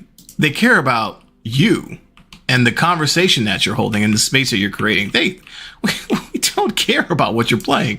Really and truly don't. Like that. I know that's really hard for some people to hear, but it's like I don't care if you're playing, Fortnite or if you're playing RimWorld. Like I watch content creators on all spectrums in all games. It's just good times.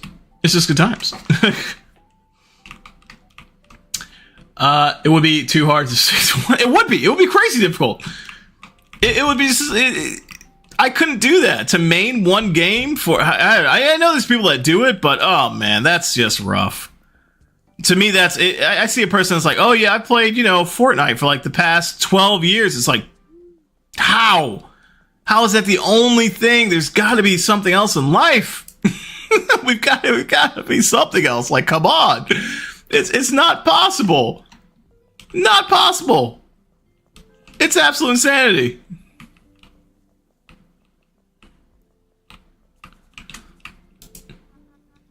Let me make sure what time is going. Okay.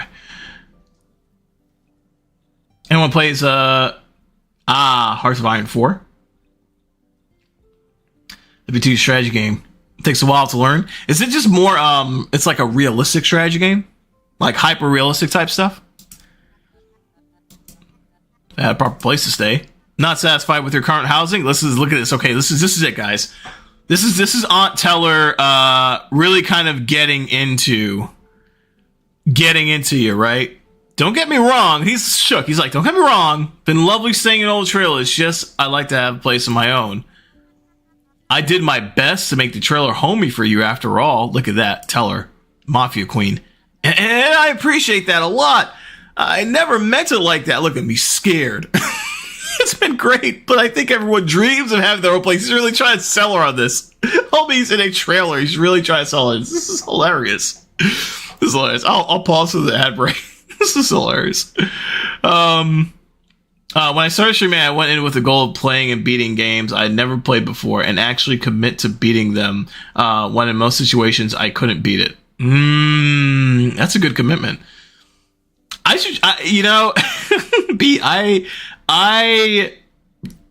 have a terrible problem finishing games.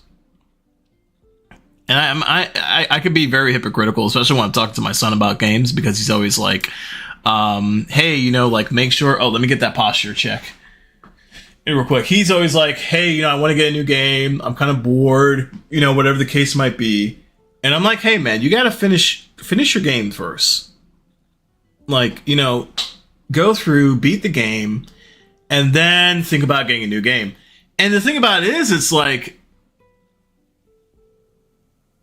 appreciate that, Effie. The thing about that is that, it's really tough because sometimes, you just want to play something else, You get up and move a little bit. You got to move a little bit.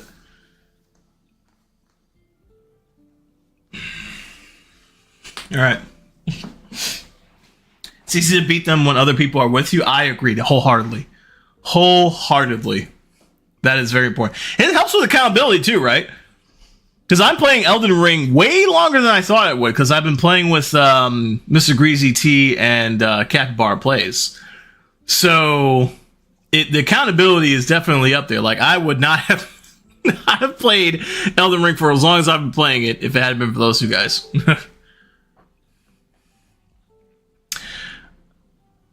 Kinda, but you can do a lot of stuff with different countries, but you can easily lose wars. On easy mode if you don't learn the mechanics of being smart. Okay, I like that. Is it free? Is it free? I'm looking it up on Steam, actually. We're getting a little dance. Yeah, let's figure out moving around a little bit. Yes, yeah, gotta get the thing, gotta get the blood flow going, I remember, so Mr. Greasy TL, friend of the channel, fellow Soba member as well. He did a session on, they call it locking in and leveling up. He did a session at TwitchCon where he talked about, getting up and, he showed the basics of some basic movement stretches, sit and chair exercises, things like that, to just kind of get the blood flowing as you are having these long periods of time where you're sitting down and you're playing games, right? And I appreciate it because, it's something that's not covered a whole lot when it comes to this kind of world, but it's something that's very important. Like, we should definitely focus in on trying to make sure that we're kind of constantly moving and doing things like that. So, yeah, I'm a fan. Now, but it's on sale on Steam now? It is. Ooh. Oh, yeah, it is. Hearts of Iron. Oh, $15. Not bad. Looks hardcore. We got the American general with a pipe in his mouth. Oh, yeah. Oh, yeah. This is a Paradox game? Paradox makes some good games. Paradox makes some really fire games. Alright, adding it to the wish list. There are a lot of really good sales right now on Steam. Yeah, if y'all are out there needing some good games to play, like, Steam has got... all of Steam, I feel like, is on sale. Every which way you turn, it's got a sale going. Highly recommend just going in and checking things out. Just poke around, just see. You might find something you like. You might find something you've been really actually wanting to play. And you can really kind of get into it. That's not necessary. That's unnecessary. A lot of good stuff under 5. Yeah. B, have you found anything that you've been like spotting? That you've been kind of like tracking and like, ooh, yeah, like we need to get this now. Now is the time. Wow. Why are we just all laughing at me? What did I do? What am I doing? Is there something on my face or something? Like, what's going on? What's going on here? You guys, man. You guys. Terrible. Abby said, a lot of DLCs. Yeah, I saw that. There were a ton of DLCs. Like, I look, it's like, here's this bundle, like $100. And you get like 15 DLCs. I'm like, geez, that's a lot. You won't get bored that easy. But you have to main it for a while to learn almost, took me 10 hours to learn the mechanics with tutorials. Damn, this sounds like an intense game. This sounds like a flight simulator type stuff. You know what I mean? Jeez. Happy Humble's Burger Farm. A recommendation for me is literally $4. Get out of here. I track games to recommend people when they're on sale. Nice. What are y'all doing? what are we doing?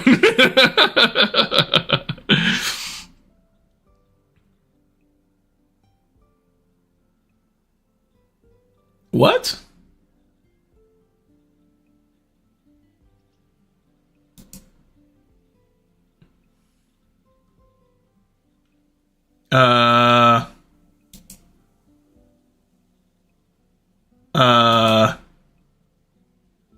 Yeah, stop that. Untime out. I'm sorry, B. I don't know. Okay, so I tried to untime out you, and I guess the timeout for 15 seconds. I don't understand why it did that, B. I apologize. Stream Elements is being very silly. Wow, Stream Elements. That was not cool at all. Like, what? What happened? Okay, B. Well, I guess I'll see you around in your streams then, since Stream Elements doesn't want you around. What the hell? Oh my gosh. That's so silly. What? Things are falling apart. It's all downhill from here. Stream Elements, why? Okay. I need to fix that. Give me a second. That's just one of these things where I'm just like, oh, okay. I got broads in Atlanta. She took the lean in the family. Credit cards in the scammers. Hitting the licks in the van. Legacies. I don't know if that was really good, well done moment, man. I gotta be honest. I don't think that was one. I don't think that was it. I don't think that was it. That could be just me. B, we love you. Please don't leave. Please don't unfriend and follow me because of my stupid bot. Please don't. My bot's stupid. I'm gonna see if I can fix this real quick. I don't understand what happened there. Symbol protection removes messages from containing excessive amounts of symbols. Why though? That's what I'm trying to figure out. One-man spam protection removes message from a specific spamming user. Okay. Timeout user 10 seconds. Exclude user group reckless. Oh. Okay. Okay. I see what you're doing.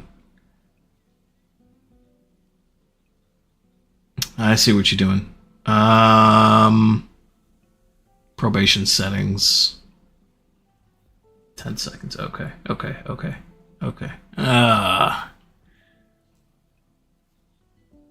I can understand why. So I'll leave that one because I think the reason why it removed you was because of the symbols. Too many symbols. Okay. I got rid of that one. Yeah. You gotta stop using symbols, B. Like, you gotta stop. What do you think this is? Some sort of like internet chat space where emojis and symbols are used to communicate things? That's wild. That's crazy. Why would you think that? That's really crazy. Affy, how long, if you're still there, how long have you been playing the game Iron Hearts?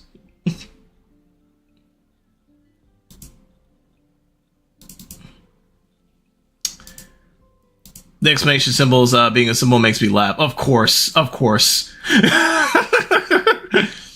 You can't be too excited about something here, all right? We were trying to keep this shit nice, cool, calm, and collective. You can't be too excited about stuff here, all right? You can tone that back, young lady. That Stream Element's going crazy. Stream Element's is trying to damper the party. Like, hey now. Wild. 200 hours? Okay, man. Okay, so you got a lot under your belt. Awesome. I love it. Burger Farm. I'm gonna look this up because B's recommended it. My dad has 10,000 hours? That man must really love simulators. Holy moly. That is crazy. I've been playing BG3 off stream and I've dropped 180 hours into it since November. Let's go. Love Baldur's Gate 3. My first playthrough of Baldur's Gate 3 has 250 hours on it. I kid you not. I absolutely love that game. Drew's bots don't mess around. They don't. He last one put me on time I ever should. Dude, yeah, I think I fixed that. I think I fixed that. This was a stream. Here's the funny thing about it, right? I have Stream Elements moderating. I got Twitch automating. So sometimes they clash and debate on what to time out people on. Like, I don't know what the hell's going on. Sometimes I gotta fix that sometimes. Yeah. Yeah, sure. So it's quite hilarious. It's quite hilarious. Hopefully I've offended. Close the door, please. I did. Nope. Well. Thank you. So sometimes, it becomes quite hopefully I've offended no one. Please don't take offense to my bots. They're crazy. They're crazy. The only game he's played since 2019. Wow, that's crazy.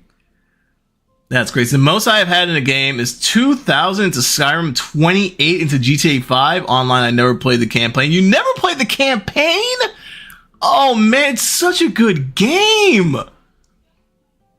GTA has such a great storyline. Like, it is such a fantastic... This campaign mode is great. Highly recommend just doing the campaign mode. You got that many hours into online play. I think you could spend a little bit of time in the campaign mode. Bellcross. She did. She said, "Oh, hey, tell him I said hi." It's like, what? How? Like, you can't. Like, he's typing. How do you know this?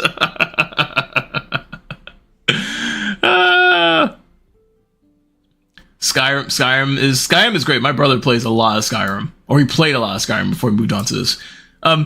B, I gotta tell you, so I pulled up the game Happy Humble Burger Farm, and I don't know what I expected, but I didn't expect this. So I'm a little freaked out. I'm a little freaked out.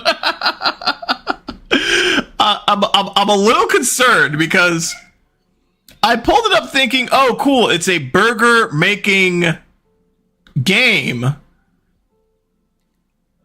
And like, what the heck is that? What is this? This is not. Okay, so hold up. This is where I begin to lose my mind with these games. Bro, what is that? What is that?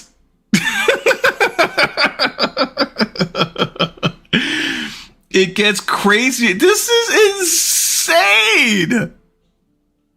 Like, what is happening in the scene? This is complete madness. Oh my god.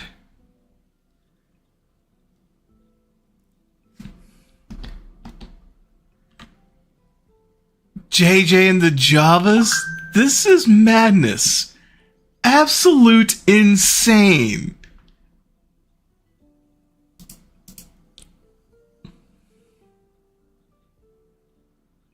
B, come on. You can't come in here dropping this kind of stuff like this. That's not cool. That's not cool.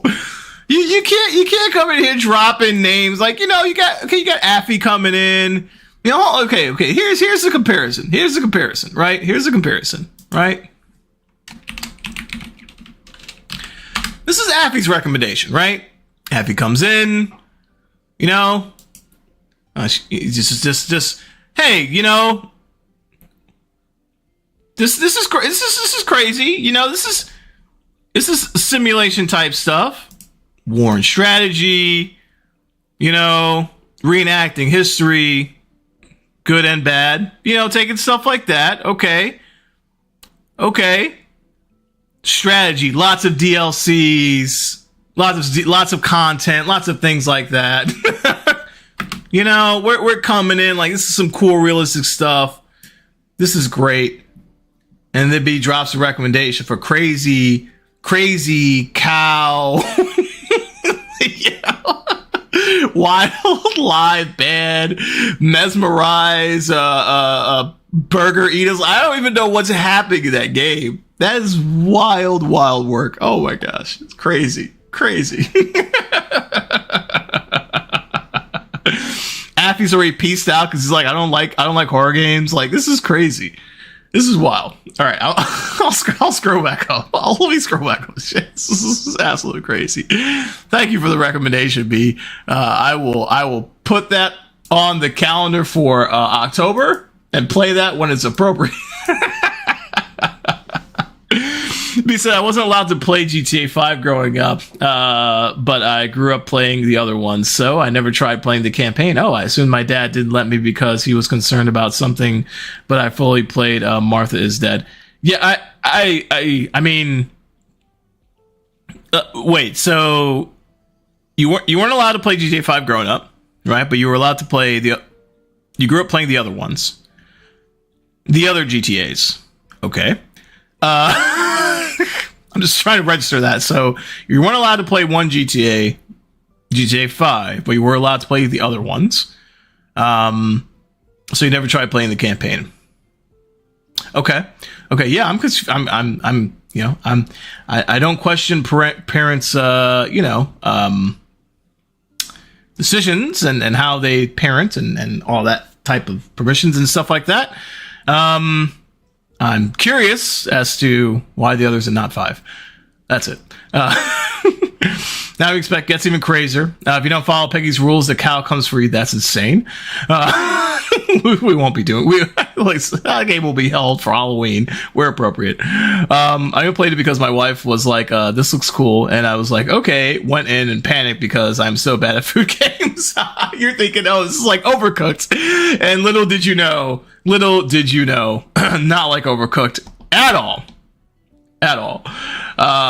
Have faith. The game is worth playing. Okay. I have faith in you. I have faith.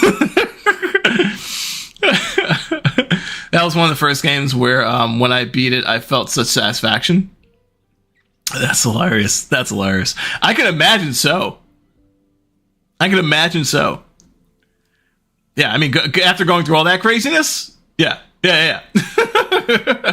It's not as scary as it looks. That's fair. Yeah. Cough. I kind of, like I said, I have faith in you, B, and your judgment as far as good games. I'm not sure about it being not that scary. Pretty sure it's somewhat terrifying. Pretty sure. My dad wasn't in my life until middle school, so my uncle wasn't fully responsible for my games I played. Gotcha. Okay.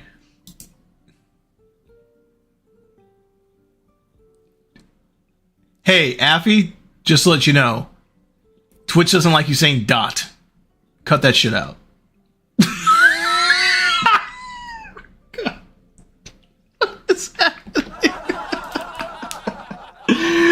What is happening? Dot's not allowed.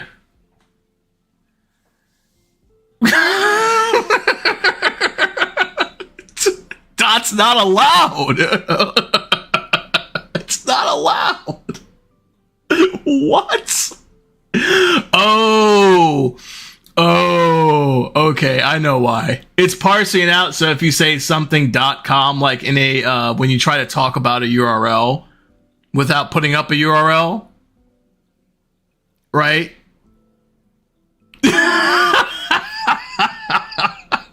You can say everything else under the sun. Just so say dot.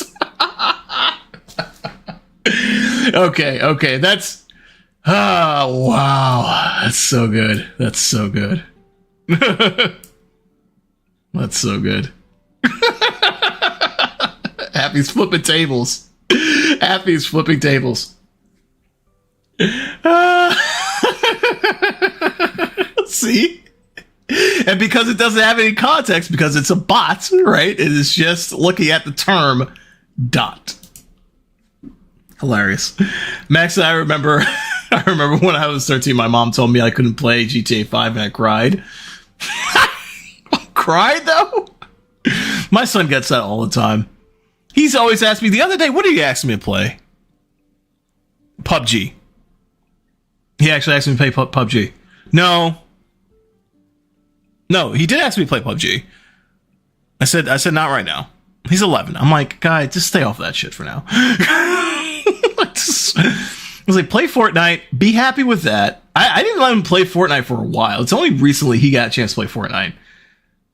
And really, here's the thing. It's not really the content so much of the game of Fortnite itself. Like the content of the game, it's okay. It's fine.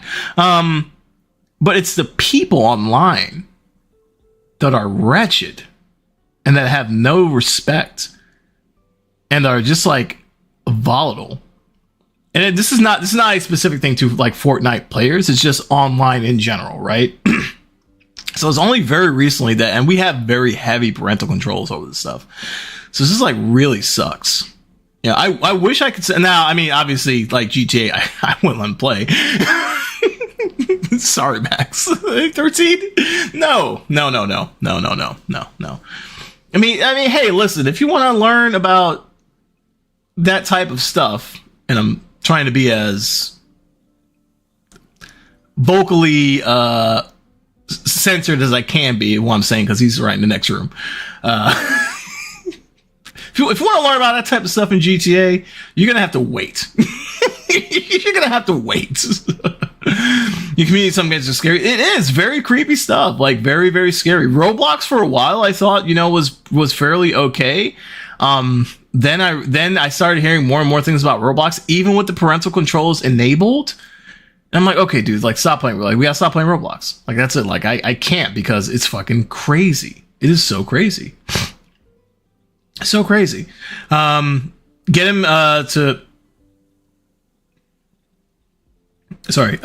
him into Grand Strat, because there's a few good ones, so you don't have to spend that much money. I agree. Yeah, no, strategy games are really good. He actually liked playing Northgard, which is a strategy game that we played on the Switch. We played Civilization for a little bit, but yeah. He likes the building games, though. Like he likes to build, like Minecraft, which I think is perfectly acceptable. Go ahead, build, create stuff, things like that. Like he has the urge to do that type of stuff. So I want to help like with that. That's actually why he's really good at Fortnite. I mean, he's a really good shot, but also he knows how to build very efficiently. So, and that's kind of crazy. Like I never really thought about Fortnite being that much of an enabler around this like building stuff. But if you know how to engineer something and architect something pretty well, like, or at least to the specific need, then yeah, it becomes really easy. It becomes really flawless. So I'm like, oh, okay, this is a different take on Fortnite that I didn't expect, but it's pretty interesting. I like driving the cars, running people over. Wow. Wow. I love driving the cars and running people over. I played the games to play them, but never played the story as a child. Yeah. You like running over people as a child, B? Oh God. B, step into my office. Let's have a chat. Tell me more about the joy of driving and running over people. Save the world in Fortnite taught me how to build. I mean, hey, I'm very surprised on Fortnite. I gotta say, Fortnite had really surprised me because I didn't really understand a whole lot of not just like the deeper gaming mechanics, but also just the variety of games you could play. And so that was kind of fun too. It's only when like Lego Fortnite came out that I was just like, oh, like Fortnite's a platform, not just a game. I think once my mind made that switch, like it's not just a game, it is a platform, it is an ecosystem, similar to Roblox in a way, right? Whereas now Roblox you could do a lot. I mean, I don't know. I haven't seen the vast amount of things that you can do with Fortnite, but Roblox is typically more associated, right, to customizable games and that type of stuff within a platform. But Fortnite is a platform, essentially. So very, very different mindset. Very different mindset. So my brother and I could see who can get the most money. Get the most money building in Fortnite or running over people in GTA.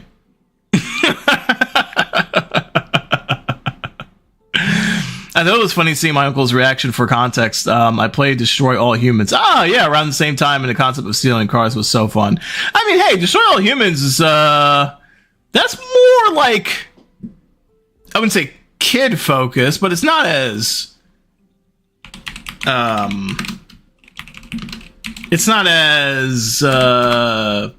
direct, if you would, as GTA, right? I could be wrong on that.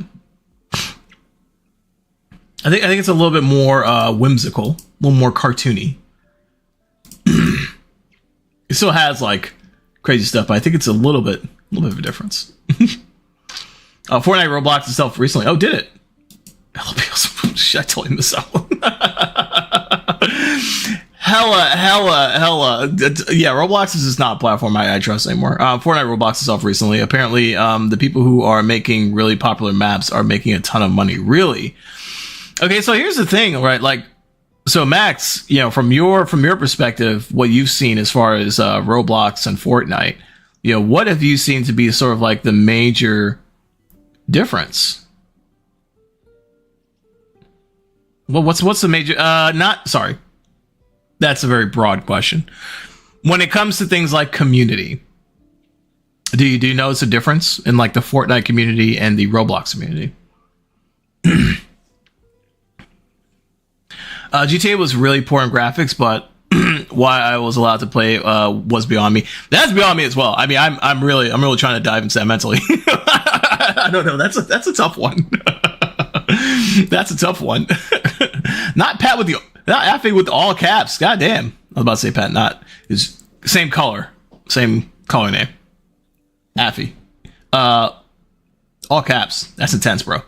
Like, did none of you play Pokemon or those kind of games? Y'all are kind of psycho. Damn. That's a broad assumption, man. Just because they ain't played Pokemon. I mean, I'll hold that to myself. No. I think here's the thing with like when it comes to parenting, guardianship, permissing a certain gameplay and content, it is very dependent on how much the person, i.e. the parent or guardian, understands of the content, right? So like, unfortunately for, you know, our son and our daughter, like he has one parent, me specifically, who's been gaming all his life, that very much knows that there are ins and outs of the content. Now, there are some newer twists. Like I said, Roblox was kind of what the hell's going on here? That I have to educate myself about. But he also has a mother who is very technical savvy and very game minded as well. So unfortunately for them, when they come to us with, oh, can I play, you know, I don't know, Assassin's Creed or something like that. Like my wife is just like, she plays Assassin's Creed, so she's like, I'm gonna go ahead and like view this content and kind of like see what's going on with it, because it varies, right? Historically, it's accurate. You could set off a couple of settings and things like that, and it's perfectly fine. Certain themes and things like that might be a little outworldly, but overall it's okay. Mortal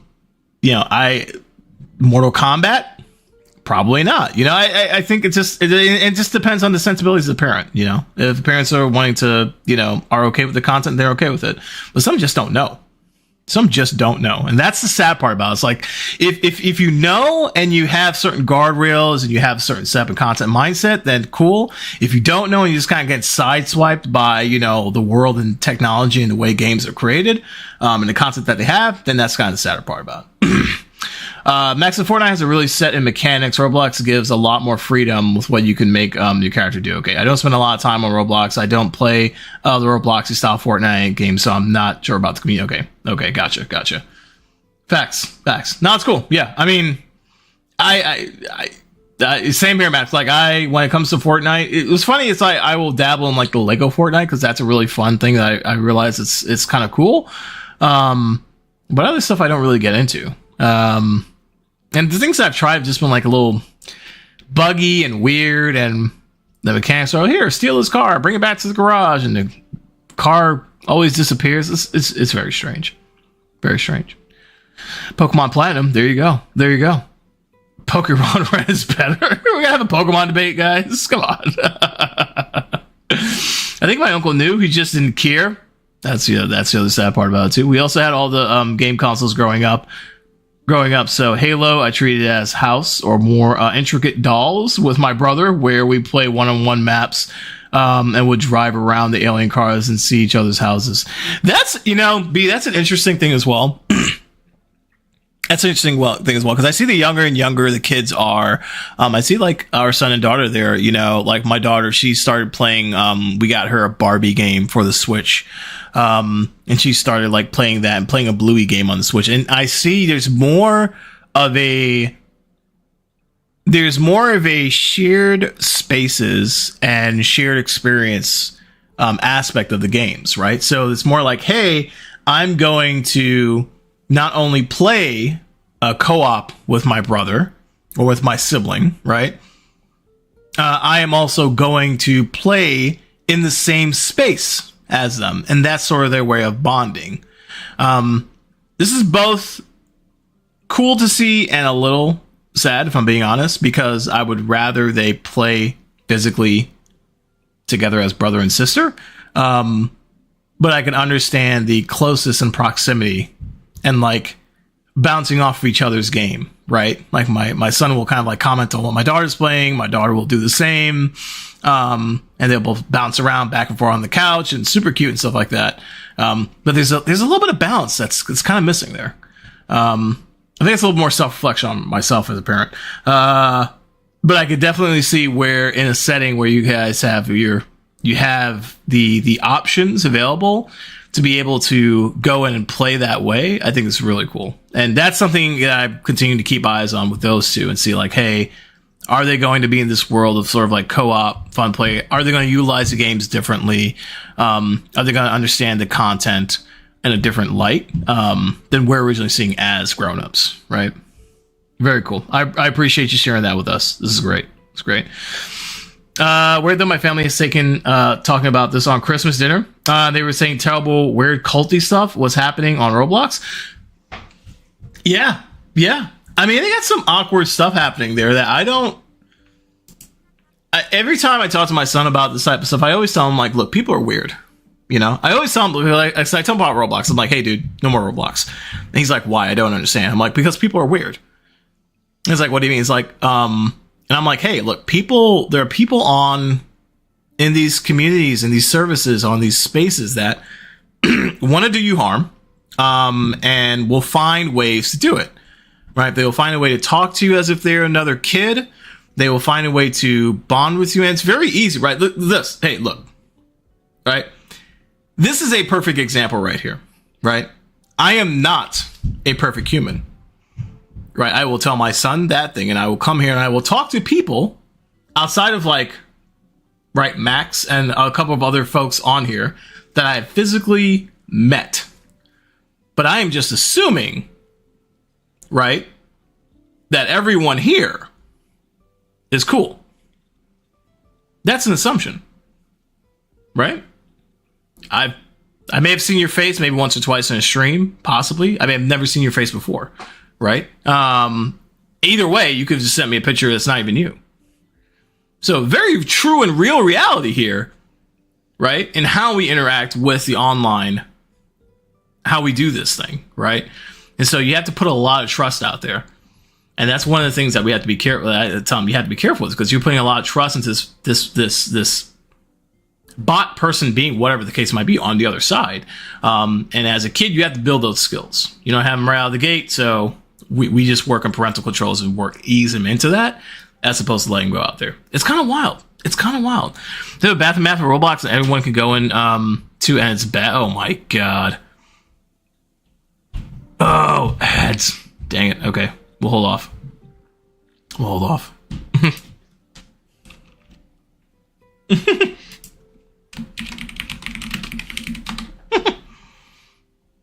Good old ads. We'll progress with the game.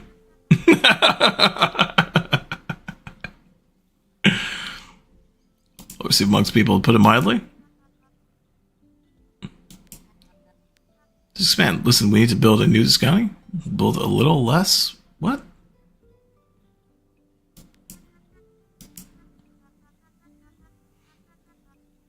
We'll need some funds. Old friend Derek. Okay. How much money do we need? I think 25K? Wow. 25 million. Hi. Spooky. I'll be off soon. 5 million. Don't look at me like that. It's not a big deal. Go speak to Derek. I know he'll help us out. 25 mil? Brother. Crazy. That's wild. Let's go and save up. I have, yeah. I've actually played what is it? The PC version? I know they had a console version, so I think just the default version is the PC version. I've played that. That's a really fun one. That requires a lot of like intricate sort of like road play and whatnot, like traffic and whatnot. That's a pretty cool one. Have you played Frostpunk, Affy? Actually, did you come in on Frostpunk? I can't remember which game you came in on that that originally brought you into the channel.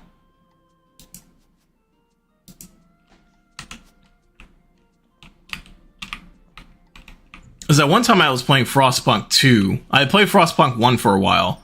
But it's pretty great. And it's pretty great.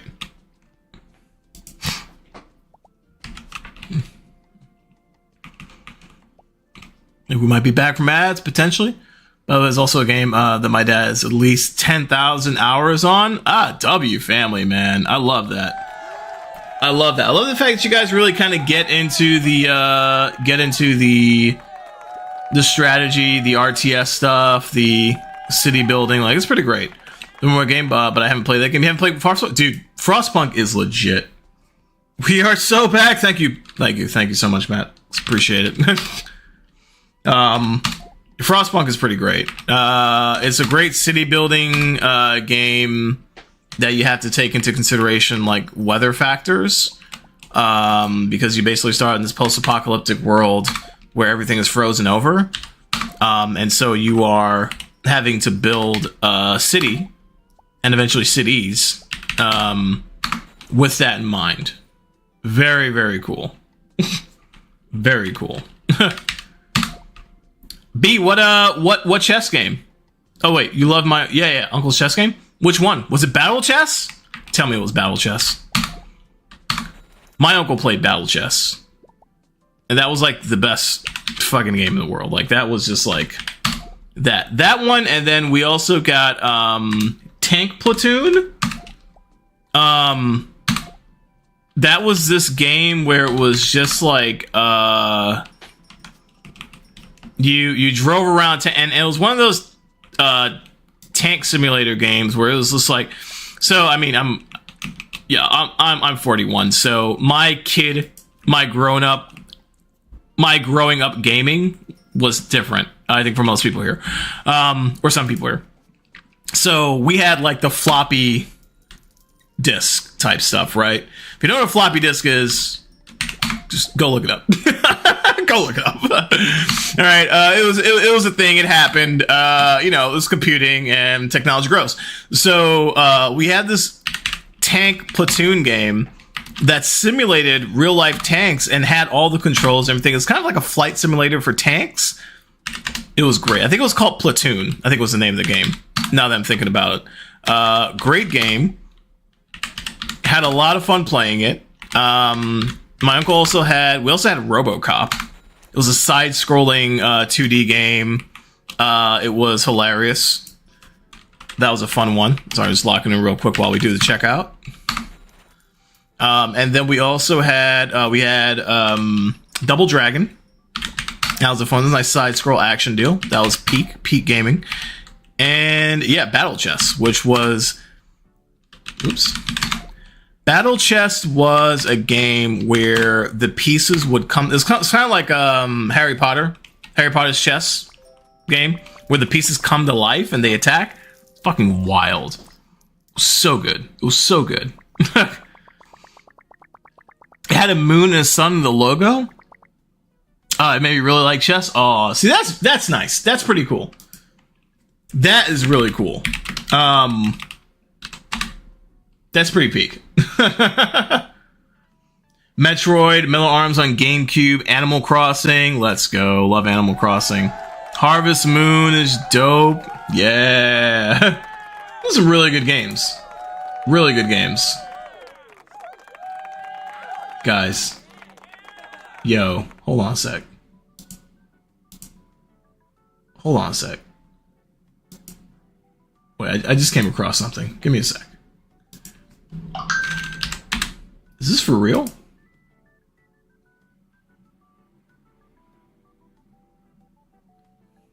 Is this for real?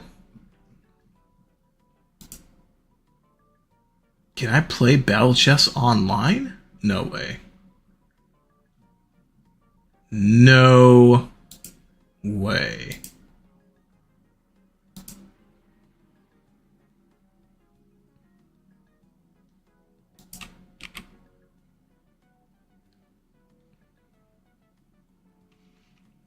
Oh, shit.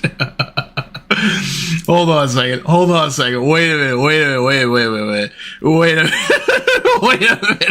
minute. Hold on a sec. Wait a minute. What? No way. Okay, hold on a sec.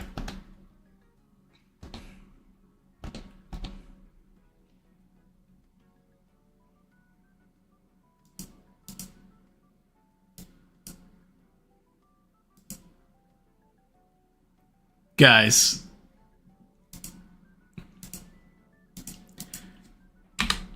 Oh my god. Oh, what? Okay. This is it. This is, oh, I don't know. This is Battle Chess. Holy crap.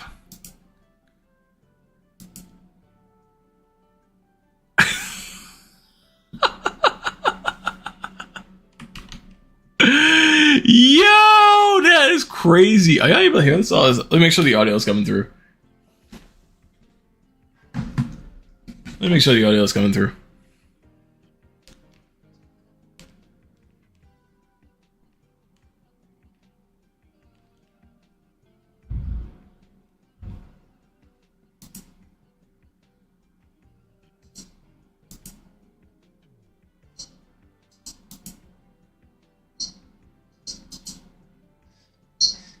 Okay, yeah.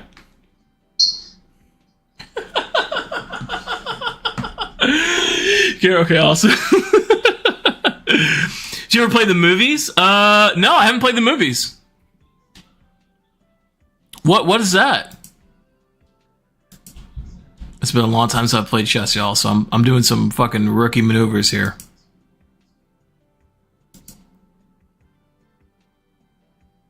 I'm trying to remember. Okay, yeah, and it highlighted where you can move to. Okay, yeah.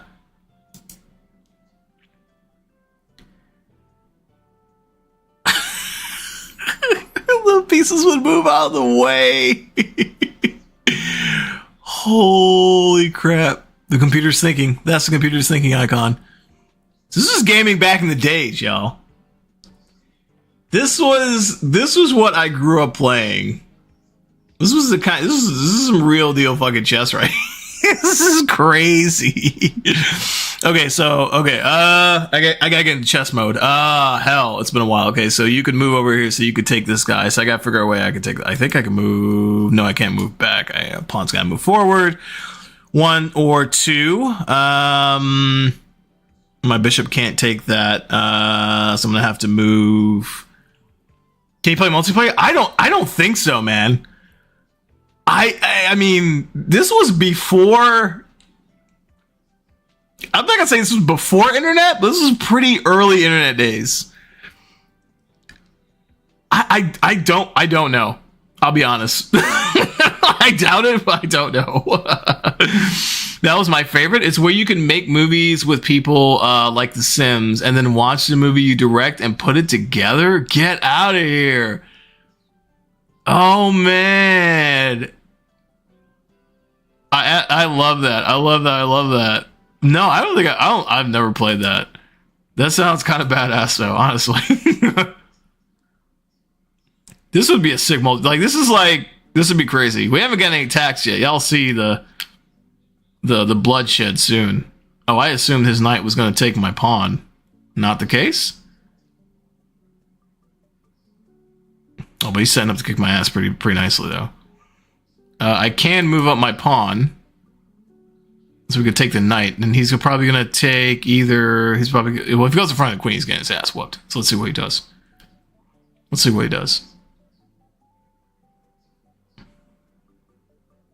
Oh my god.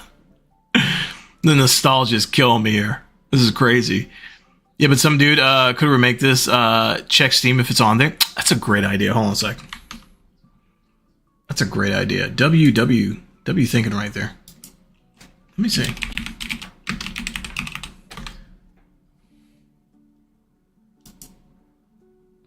You are absolutely correct. You are absolutely... Oh, okay. Oh, wow. They remade it and did a whole, like...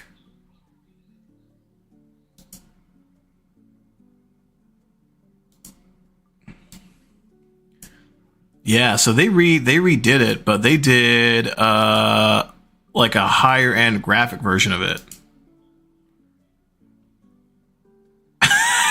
The arms cut off. Shit. Yo. What the... Wow, that shit's brutal. Yo, this is brutal.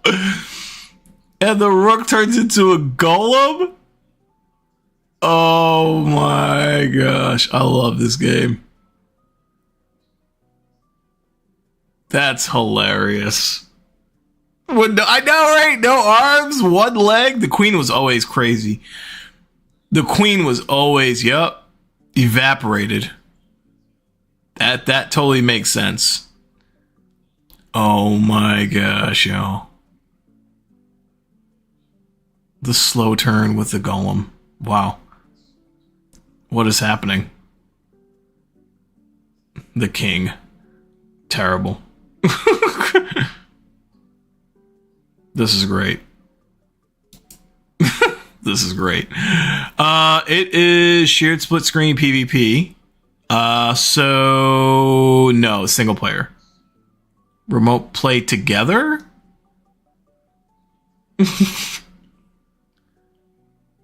So I guess not. I guess multiplayer, but I don't know what's split screen. What is split screen shared PvP? I don't know what that means. I think that's couch co-op basically, right? No, that's lovely. That is fantastic. That is fantastic. We gotta get a kill here or something. We gotta make something happen. I just want to show you guys the animation. I'll just go ahead and sacrifice the pawn. Look at this. Because that redone version is not far from. Look at this.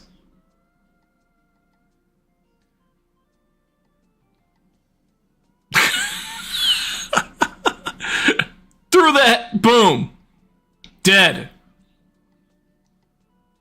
I love it. this game is so great. Battle chess, bro. Battle chess. Holy shit. My brother's gonna freak out when he sees this. He's gonna freak the fuck out. I gotta tell him this. Wow. Damn you, Ready Bot, go away. I thought I got rid of you. All right, well, we'll switch back to the Scouty. That's I love that. I absolutely love that. I cannot believe that they have battle chess. That's crazy. That is great. I went ahead and wishlisted it on Steam. Maybe we'll become battle chess streamers. How about that? I can't main game lots of games, but chess, maybe that's the new thing. We'll find out. We'll see.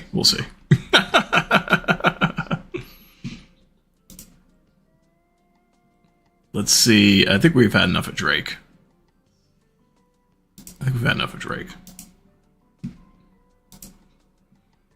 All right. How did we do? We did pretty well today. Let's see. The new plan is to figure out if we can get a $25 million loan from the bank. Aunt Teller has said, forget you and your trailer problems. We have bigger fish to fry. We need to get a $25 million loan from the bank. I don't think it's happening, if I have to be honest. if I have to be honest. Chess is so good. Now that's on stream. That's so cool. I know, right? Come on. It's chess is cool again. I've made it cool again. We'll see. Damn, you haven't played the game. You was playing for like an hour. Yeah, man. You know how these go. You've been here before, Affy. You know how this goes. This is a typical Sunday, dude. Like, I'll probably get like 30 minutes of actual gameplay in. But that's okay. That is okay with me. That's totally fine. You know? I enjoy this. What you all think, you know, if I haven't said it recently, thank y'all again for being here, for hanging out, chilling, chatting, you know, watching me bounce back and forth between Discounty and battle chess. I mean, come on. I'm having a good time. So I appreciate y'all hanging out with me. That's all about to be honest. Hey, you know, it's I enjoy it. And don't get me wrong, I love the game, so you know, every once in a while we'll get into a game, but I think it's really hard for me, and this is why gaming and streaming are really difficult for me, because I love to play games. I also love to chat with y'all. So I also like to talk to myself. There are times that there's nobody in here and I'm just like, haha, self, what have you been up to today, buddy? People think I'm fucking crazy. People think I'm nuts. Like, what is he doing? Like, hey, just living a dream. It's living a dream. Government's trying to ruin business with their rules and regulations. Well, I haven't experienced much of that yet. But you will. Appreciate that, Hydrate, bro. Trying to keep the homie healthy. Appreciate that. It was like 20 gallons a day or some crazy number that you have to drink. I don't know who ever gets those things in. Posture check. Hell, you know what? Let's get up and move. Posture check is crazy, because I should just replace that with just like get up and move around a little bit. What do they say? Like, how many crazy amounts of water you need to drink? It's like an insane amount of water, right? Something that nobody actually really drinks, right? No one actually drinks what they're supposed to drink. Unless you're like carrying around, you know what? You know who drinks? I guarantee you. I don't know if Pat's still here, but I guarantee you that Pat probably is drinking. Pat probably like carries gallons of water with him, like strapped to his back. Now 20 push-ups? Nah. Nah. No thanks. Gotta move around a little bit. There's nothing wrong with a little chat. I enjoy chatting. I do. Reigns, what's going on, man? How you doing? Welcome on in. Appreciate you for being here. How was your Christmas, man?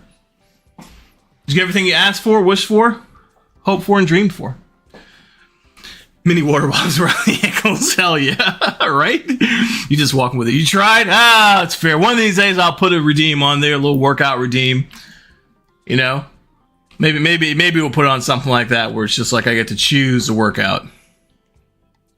Do some squats. A couple sit-ups. Do some push-ups. You'll have like a 20-hour cooldown. Yeah. Well, we're on a stop clock. Let's do something like that. Well, we'll figure that out. It's not a bad idea. It's not a bad idea. Worth the thought. So I appreciate that, man. Help a concerned challenge. There you have it. So, what business do you have here at Bloomcast Bank? I need a loan. I see. First, I must tell you, taking a loan, especially in these trying times, is a serious matter. Okay. What are you looking for? Well, it's for building a new, bigger, and better discounting. I predict you will need a significant amount of liquidity to carry out a project of that magnitude. Well, yes, about that. Teller wants to borrow 25 million shills. Let's see the reaction. ...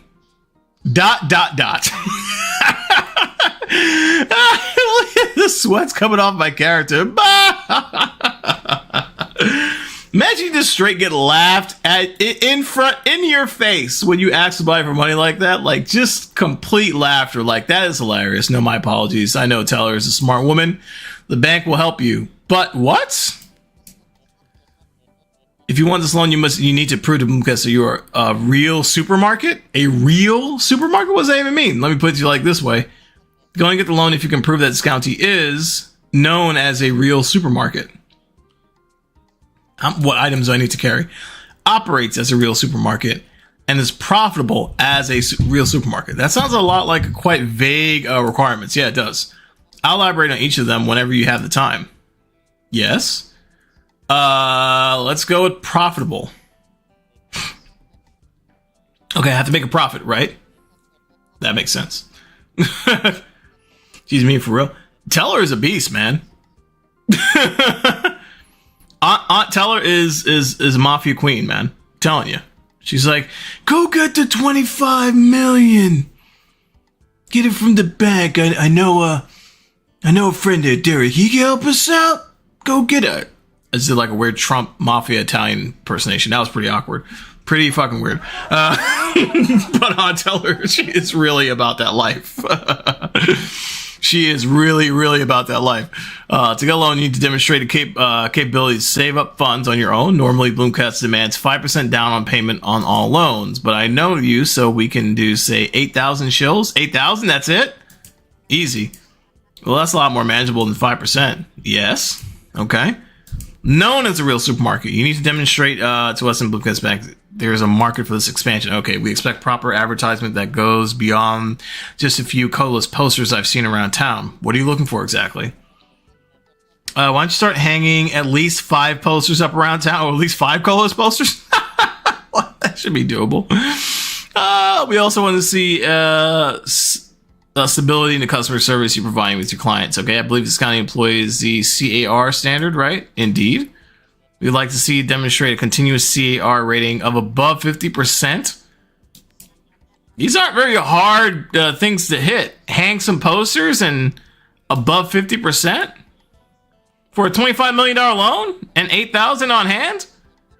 Okay. Run a healthy business. First of all, you need to demonstrate a strong presence in the local economy.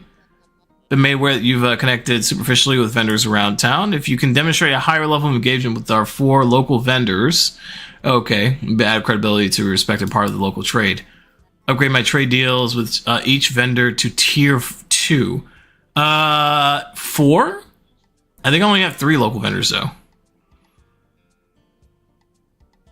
Yeah, Fisher, Barbara Call. Yeah, I got unlocked Tammy. Okay, at the factory. Okay, these are some solid quest items. Not bad. Heading off to bed, Affy. Have a good night, brother. Hope you get a lot of really good solid rest. Hope you have a great start to your week as you kick things off Monday. Get a lot of rest for the partying that you're going to be doing, I guess. Right? Have a good time, man. Thanks for dropping by. Always appreciate coming on in. Take care, man. Okay, so we're set. Bye. All right, we're set. We got a couple. Those are some good quest items. That's not bad. It's not crazy out of reach. But we got some work we got to put in.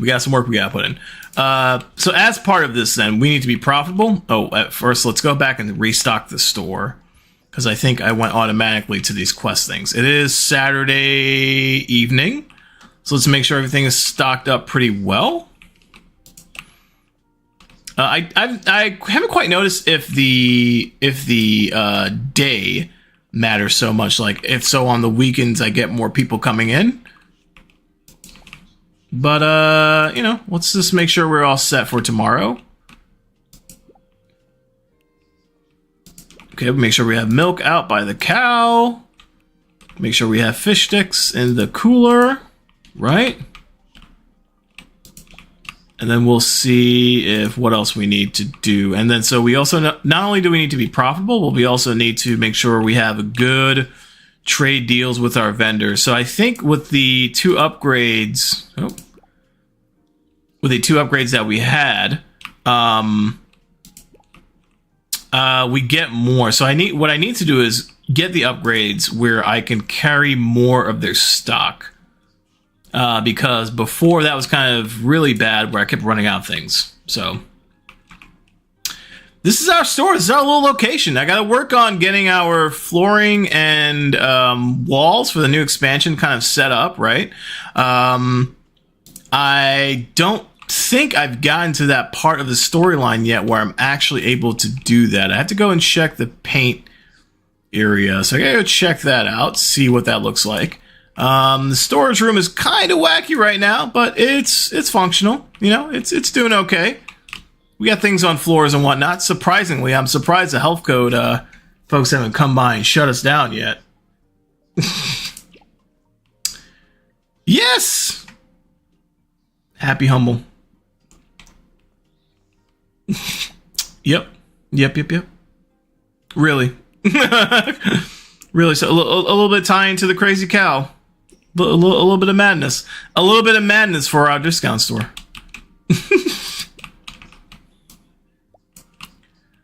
Let's check out the chocolate bars. Got those. Okay, we have all these. So we need some ground beef. We'll go ahead and do that. And I think we should be generally good to go for tomorrow. Past that, let's get shampoo in. No way. And we got some trash building up here, so we'll go ahead and take this out tomorrow, most likely. I feel like overall we're doing okay with our... Oh, we got some more. Let's go ahead and dump that in there. We'll dump that in there. We can leave that. Let's go ahead and consolidate. Let's go ahead and move our fish back in. We'll grab that empty here in a sec. And we'll grab this empty here as well. All right, so we got quite a pile going on here. We're gonna have to consolidate and crush some things down. So let's go ahead and do that. So we do 3 at a time. We'll do the cardboard. We'll do coolers. We'll make our little stackaroos over there. And then once we do that, we'll have a little bit more to kind of go and get the recycling in. Ooh, great. I can redeem, and now I can get the new scanner. Curious on what that does. I wonder if it does like an automatic scan and... Yeah, see, I can't... For some reason. Let's just navigate. Confirm.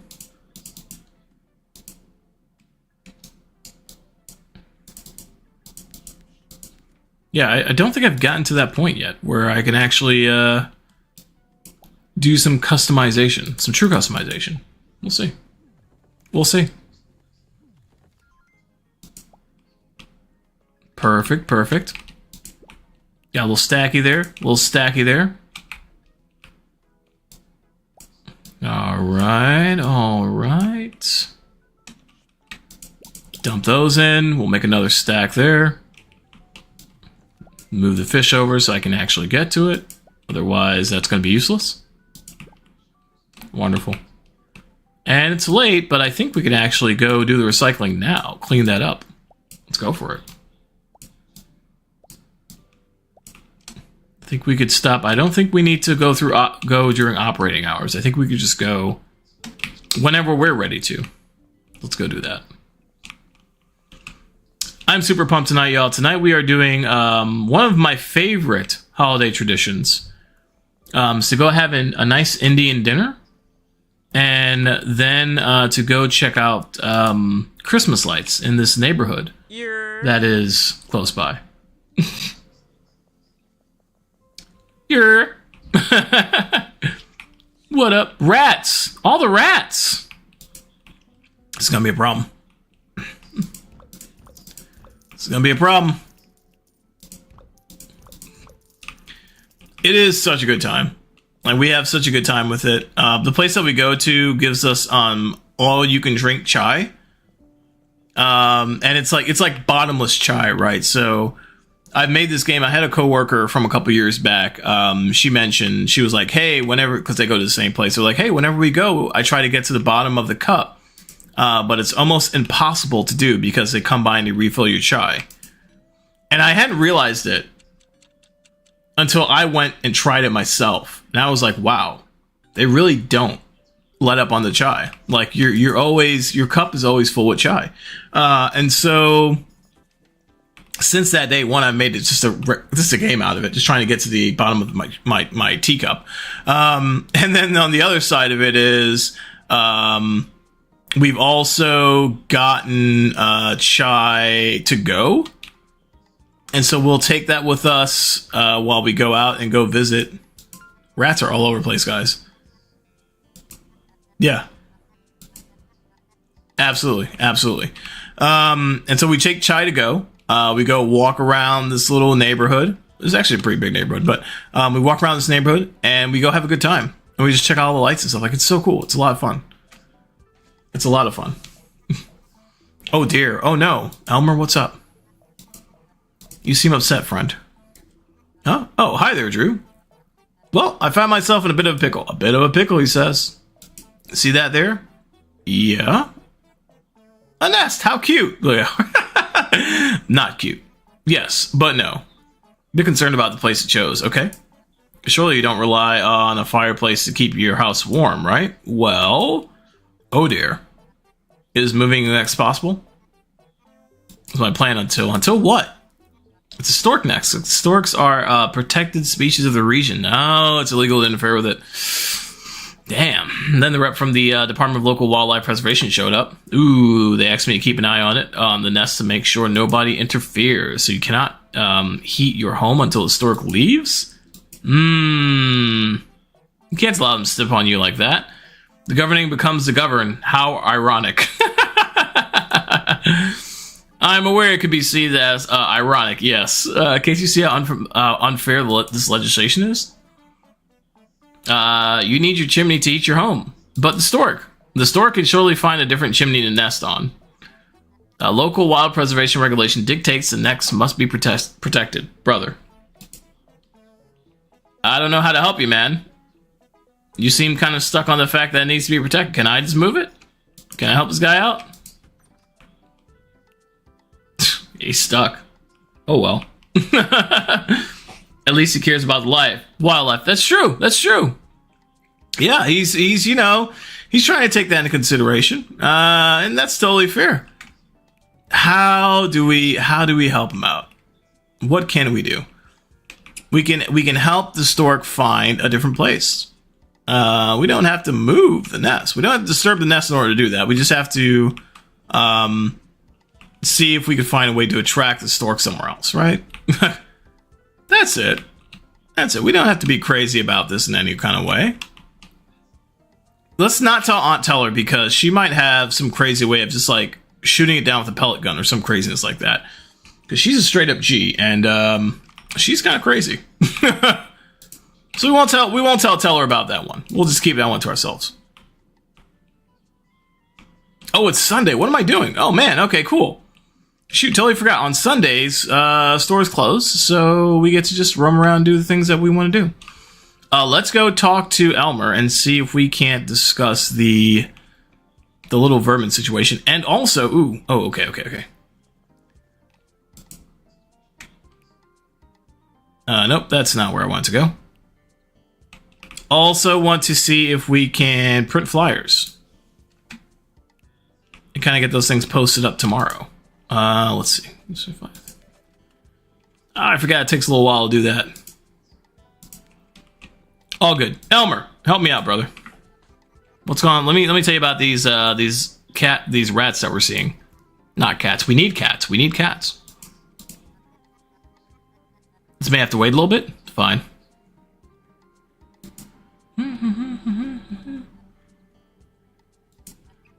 A generous donation of 500 shills? Are you serious? Just let me know when you have the funds. I'll upgrade the printer. Upgrade the printer. Yes. Yes. Yes. Great. Just about the rats, my friend. Help me out here. I like report that I spotted packs of rats, multiple locations around town. Packs of rats, you say? Say it 3 times fast. Where have you seen them? I've seen them by the hardware store and near my home. They're even hanging out just outside the entrance to this county. I'm sorry to tell you this, but we've already tried exterminating them. We couldn't catch them. I'll tell you, there's something weird going on with those rats. I called the council, but they didn't seem to take it seriously. They laughed and hung up. Elmo's right, something is up with the rats. I should track down the rats and ask the locals if they've noticed anything weird. I was gonna say, are you gonna track down the rats and ask them? Hey, what's going on? About staircase. Recently increased activity has worn the railing. Okay. It seems somebody started carrying heavy loads up the stairs. But fret not, I'll be taking a look at it. Okay, I think repairing a cliff takes a little bit more effort than taking a look at it. You really should have more faith in your local government representatives. Nah, should I though? Should I really? I should swing by a staircase tomorrow to check if he actually fixed it. Gosh, jeez. You got no faith in the man. Come on. A little bit of time. Oh, sweet. Looks like it upgraded. That amount of time did not pass. I was gonna say, wait a minute, 4 hours has not passed. That's not a thing. Not a thing. All right, so let's use this time to catch up a little bit more. I think one of the things I want to do as well was get more of those deep storage areas. The appealing cooler. Hey, what's up, man? Yeah, I know what you sell, so just leave me alone. Just leave me alone. He doesn't have the deep one. He just has the appealing ones, which, it's fine. I want the deep ones so I can actually toss stuff out there. So we'll let that ride. No biggie. Let's go and see if... Let's see what we got.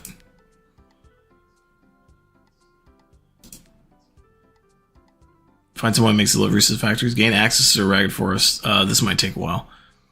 Yeah, I gotta find homegirl. Not Hilda. The delivery lady. Find out what's going on. This may take a while. Wait until tomorrow. Okay. That's fine. This is all about the supermarket. Okay.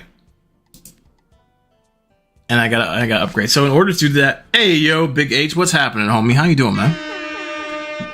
Give a quick shout out to the main man, the WWE 2K25 champion.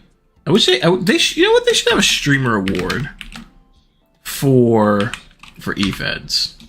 Wouldn't that be killer? Wouldn't that just be wild?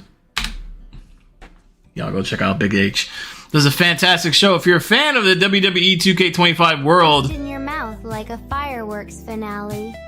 Want a no-hands experience? Our trained professionals will blow your mind and maybe more with their incredible talents. Facials are welcome. And don't worry, we've got napkins and warm towels to clean. what the hell?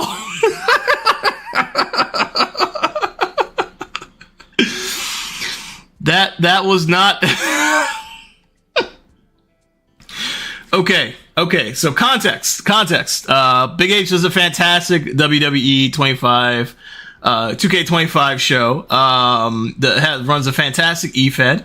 He's putting on matches, things like that. For those who are not familiar with how the e-feds work, you have viewers, people, audience members who get really excited about wrestling. Like, hey, I want to go ahead and create, a wrestler. I want to throw them in there, and they'll talk to Big H, and he'll go through the steps with them, and he brings them in. They craft a story. Like, it's a whole thing. It's a great production. Big H does fantastic commentary during the matches as well. As putting on this great production. That's what you just saw in that clip there, as Big H has said, is that is one of the custom commercials that he's created for the channel. So as you're watching the show, every now and again you'll come across commercials such as that. Big H, what exactly was that promoting? What was that promoting? Because I think there's might have been a thought there as far as like what it might be promoting, but I feel like there's probably a different answer than what's going through 99% of people's heads right now as far as like what that might have been promoting. What was that commercial for? And also, welcome and happy Sunday. When's the next time aren't we doing our broadcast today? Aren't we live today? Madam Maloney's Chicken Ranch.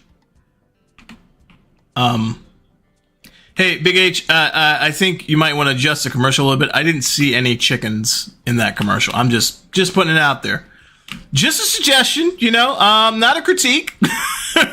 Just a thought. You might want to put an actual chicken in the Chicken Ranch commercial. Just throwing it out there.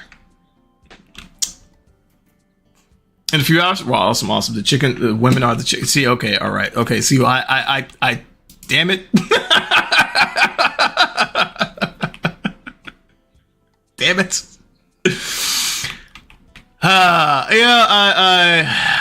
I felt that, but I figured, maybe not.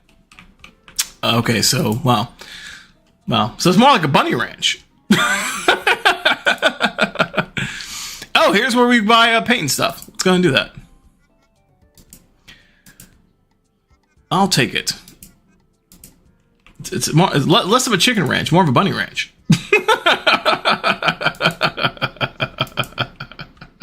That's pretty great. I love it, man. I love it. Man, well, I hope the show is going to be fantastic a little bit later on. What time do you hop on? Do you have a time yet? It's real mahogany? Pff, no, it's not. But you... the message, I guess you do, yeah. I don't know, man.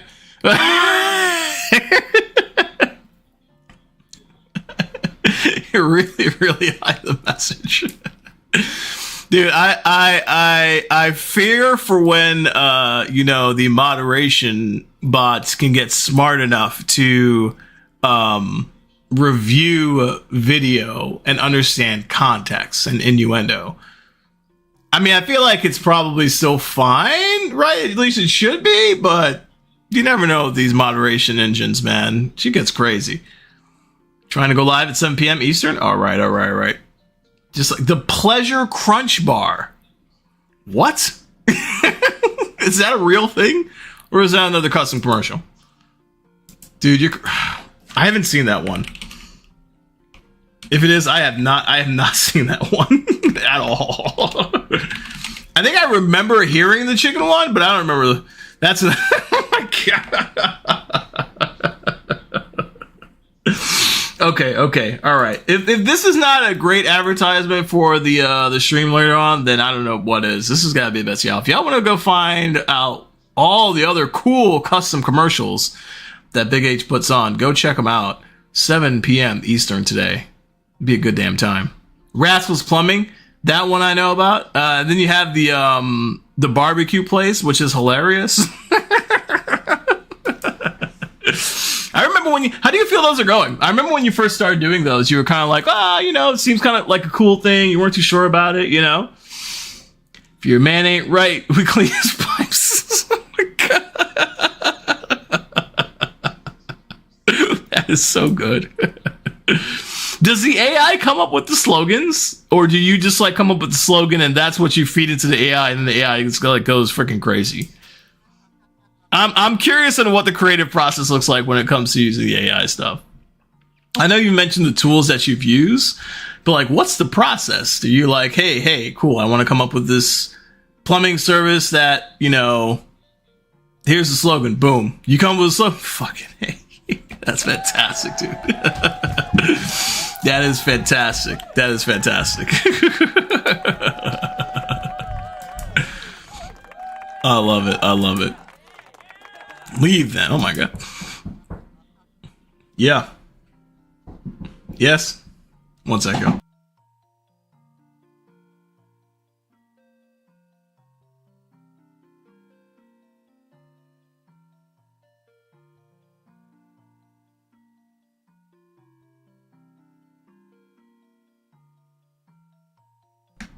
Oh man, I love it.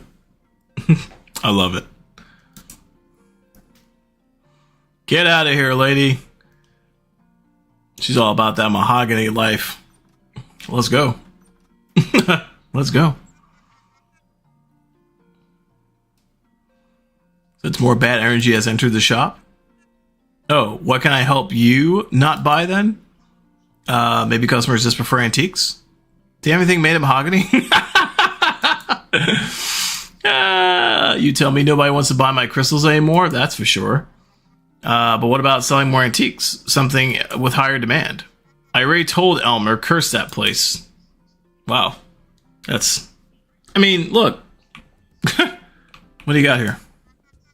Large palm tree? Okay, it's 50. What does it do? Sure, I'll take it. Why not? Can be used to decorate at home or in the shop. Okay. A green lamp. I'll take one. My horoscope told me someone would buy a green lamp today. Did they? Did it now? Did it really? All right, lady. Okay. All right, well, now we got some decorations. Let's see if we can't... I'm still trying to find the delivery lady. There goes a cup. Let's see what it's all about. So I've been in a conversation with... Saying what commercials about this. Okay. Conversation, want a commercial about this. Okay. They'll send me logos if I don't have one, and then over a day or two, I'll brainstorm it. Okay, collect the images and clips. Oh. Okay. So it's more like, hey, you're coming to the table with the idea, with imagery, logos, and then sort of the AI puts it all together, kind of just assembles it, if you would, and says like, here's something based off of the slogan, based off of like your description of what this business does, based off of like the tone that you want the video to go towards, and then it kind of comes back. Nice. My mom wants me to create a soda commercial. Wait, what? What? Great sister, sweetheart. I can't fathom why you complain. I'm a lucky man and all. I know, but something's gotten into her. What do you mean? Oh, hi, Drew. What up? Hi, Ted. What's up? Oh, you know the usual. Need to get away from home for a little bit. I mean, okay, guy. Grace has a bit of a obsessive side to her. This is interesting. I don't know if y'all, especially the married folks, have been in this situation where you just need to like step out of the house for a bit. I don't know. I think there's probably been maybe... I've known my wife for 20 years. More than. We met when we were 18, so 20...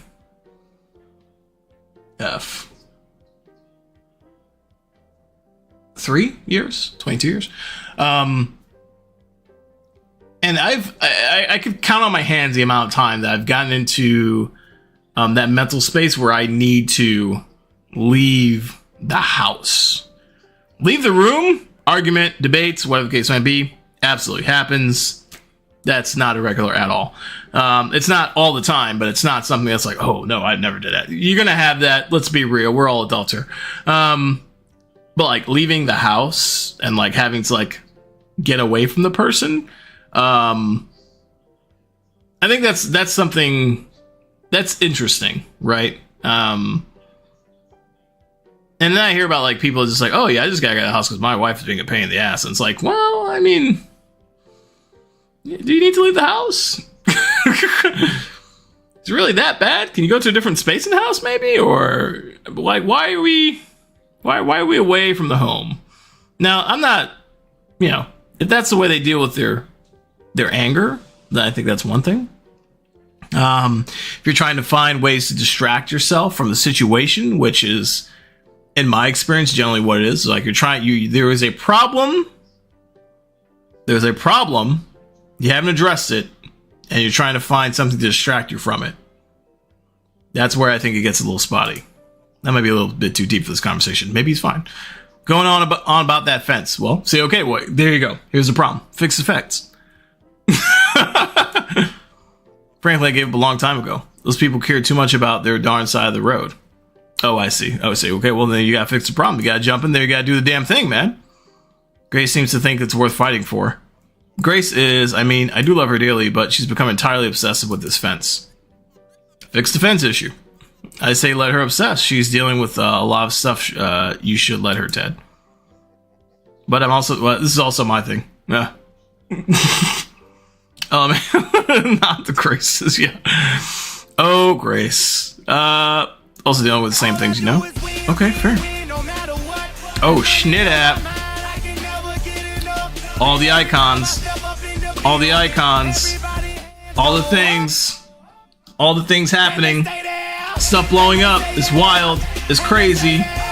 Oh my goodness. Win.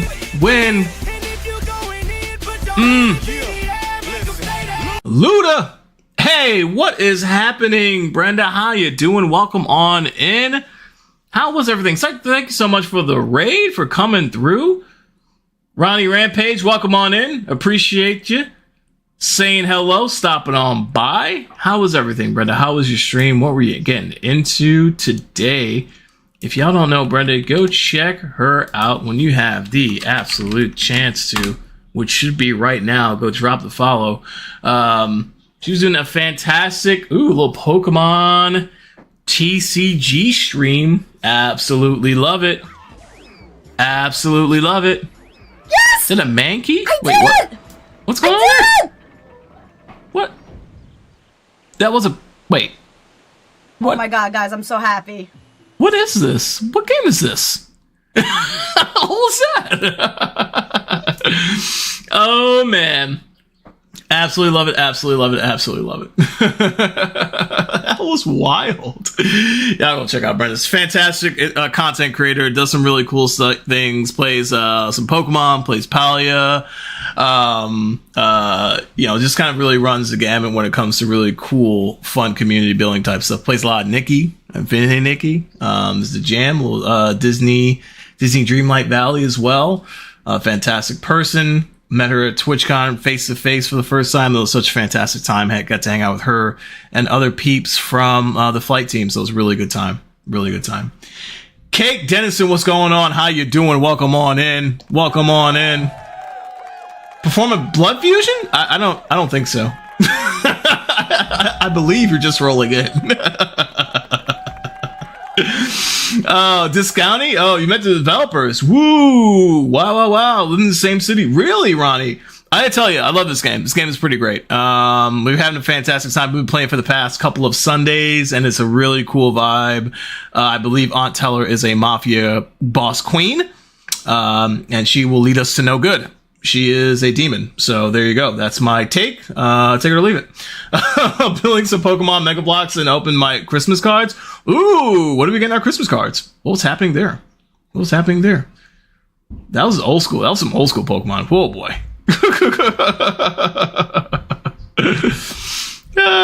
Discounty is so great. It's a lovely game. It is a lovely game. I'm having a really good time with it. I remember you from Twitch. I remember you too, Kate.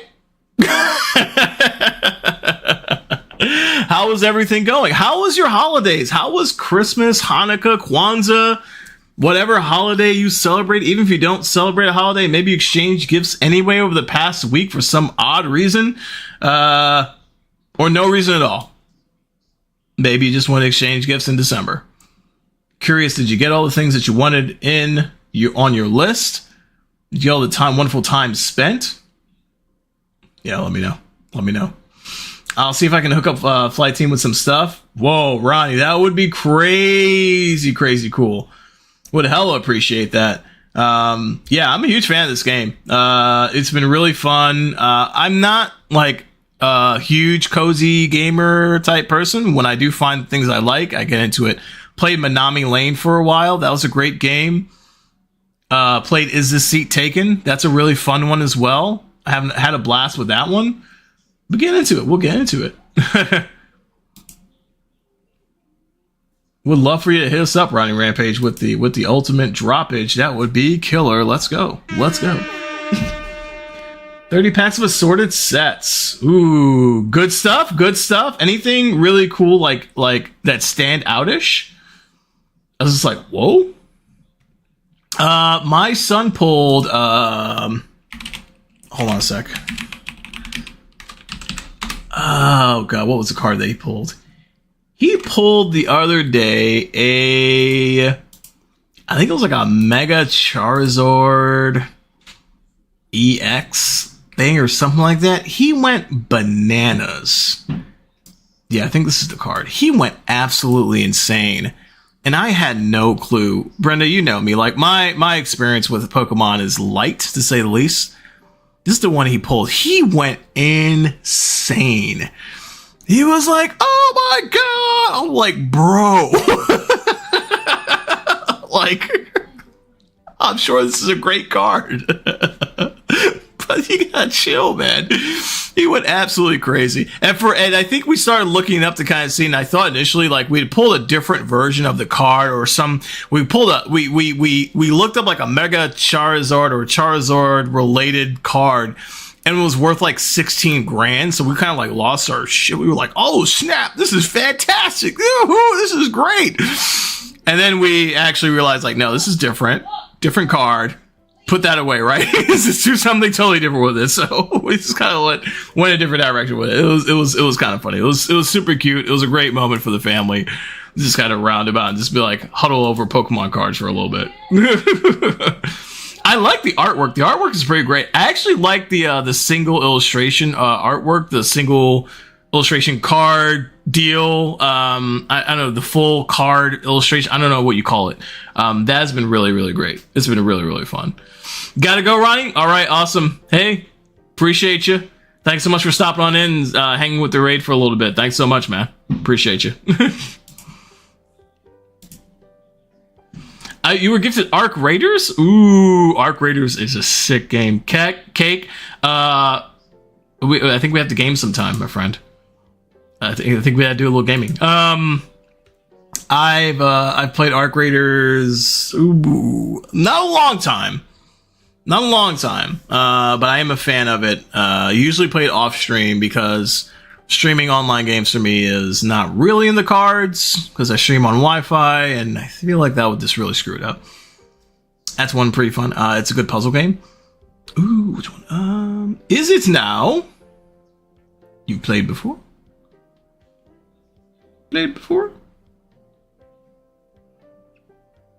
It's pretty great. I got the sick full of art. Okay. Destined Rivals, Ethan's. What? Typhulson? What is that?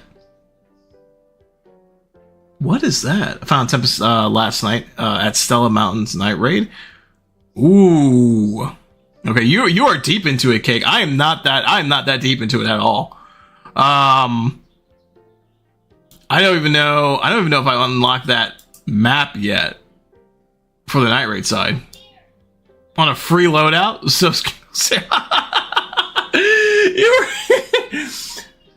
oh, okay. So that's the night version of Temple Spoo. Okay. That's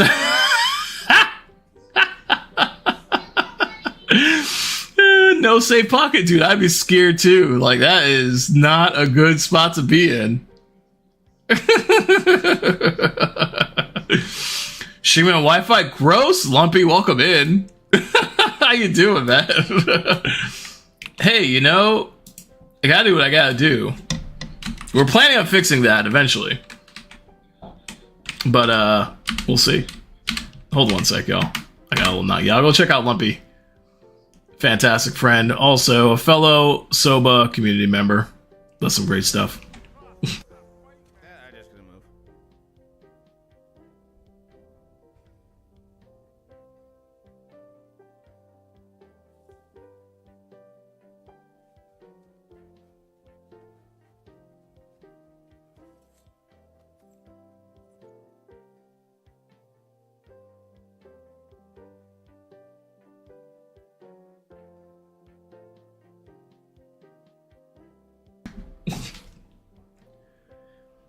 Lumpy does some fun stuff. Lumpy was playing Mass Effect. That's right. Checked you out. Checked you out yesterday. Was having a good time there.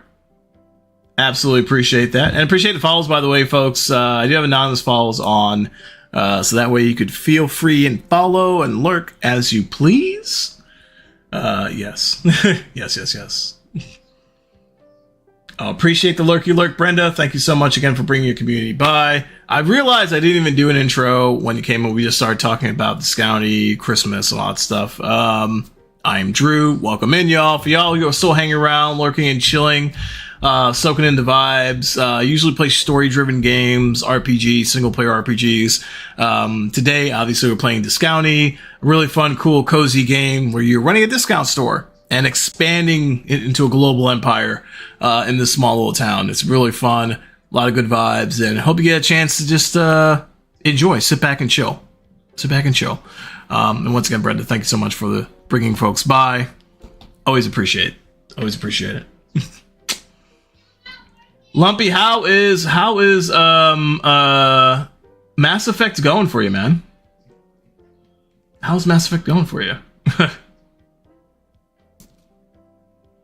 I still have to go back and play it. Now that I actually have, so another addition to, outside of the Elgato funness, I also got a console, new Xbox, so that way I could actually effectively stream. Something was going on with the old one. It's got a new one. Stream from the console, right? And so now I could kind of pick back up on some of the stuff that we were doing before, as well as play some more enhanced games like Cyberpunk and stuff like that without it being a damper on the computer itself and the stream. So we did a little bit of that yesterday, Friday. Streamed some Cyberpunk and Outer Worlds, and it worked out pretty well. So excited to kind of be able to jump back into Mass Effect eventually. Kind of come back around and do the series. Be kind of cool.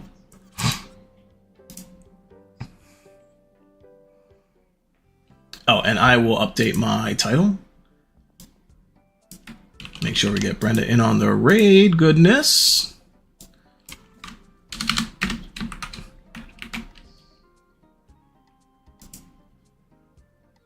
There we go.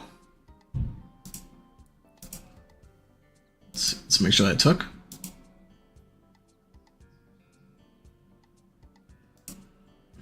Yep, perfect.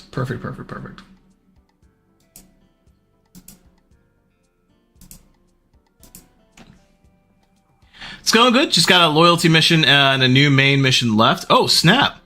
Still have the DLC to do. Is that number... You're playing number 2 right now? Is that right?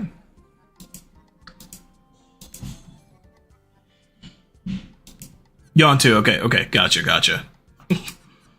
That is sick, man. Now, remind me, did you play Andromeda yet? Not like in this run, but have you played Andromeda before? It's very fishy about this whole ordeal.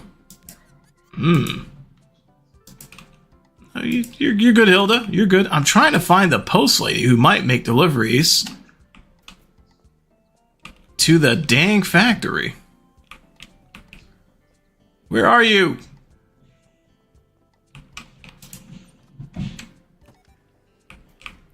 In the building, yeah. You played Andromeda before? Okay, cool. Yeah. I feel like that's like I've played it before. I feel like that's I don't quite remember all of it, but the people just like did not seem to like, at least when it first came out. But I know they've done some improvements since then, so I think all the hiccups and things like that have probably been worked out from when it initially launched. Weird face animation, stuff like that. It's very piss poor. Very piss poor. It's kind of sad. All right, let's discuss the trading deal.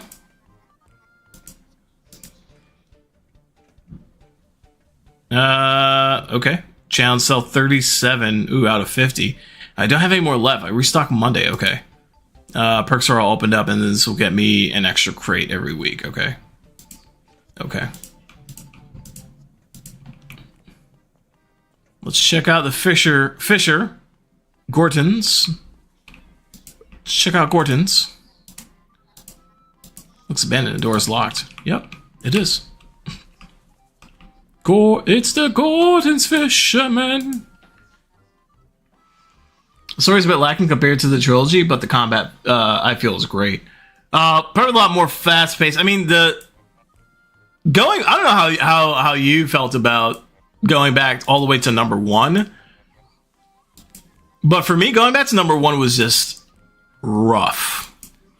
Like, the AI is just so stupid.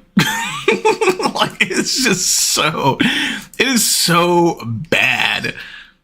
Like, when you have, like, Garrus just sitting out in the middle of the aisle getting shot at, you're like, bruh, just, like, step behind the crate that's, like, right there that I've directed you to 5 times. It is so hard. Like, that's the one thing it's really tough for me about going back to older games, is that stuff just is not worked out, obviously, because it's the first one, and it's just, ugh. It is rough. It is rough. They still do that all the...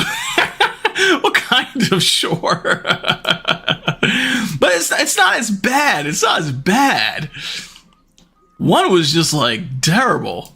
I can't upgrade it. Deal yet, can I?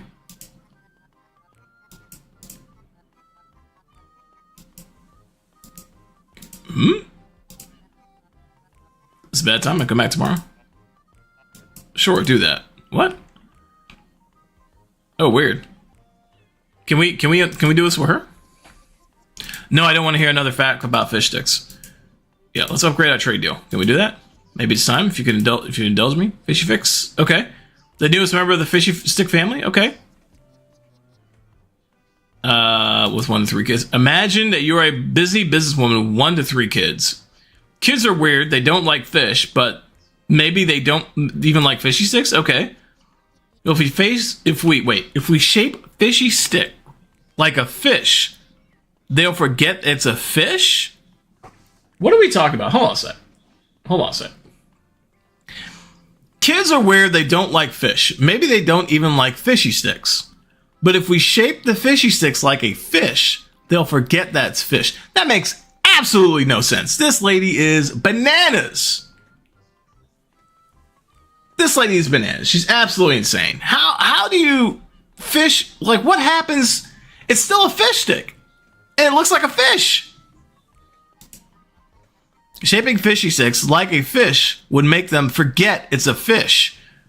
That's not true. I mean, yes, that is questionable. Yes. So you understand the potential of this product? That's why we're in business. Oh my God. Poseidon's Galley HQ will need to approve the concept. I'm expecting approval tomorrow. Oh, wow. Okay. This is where we're at.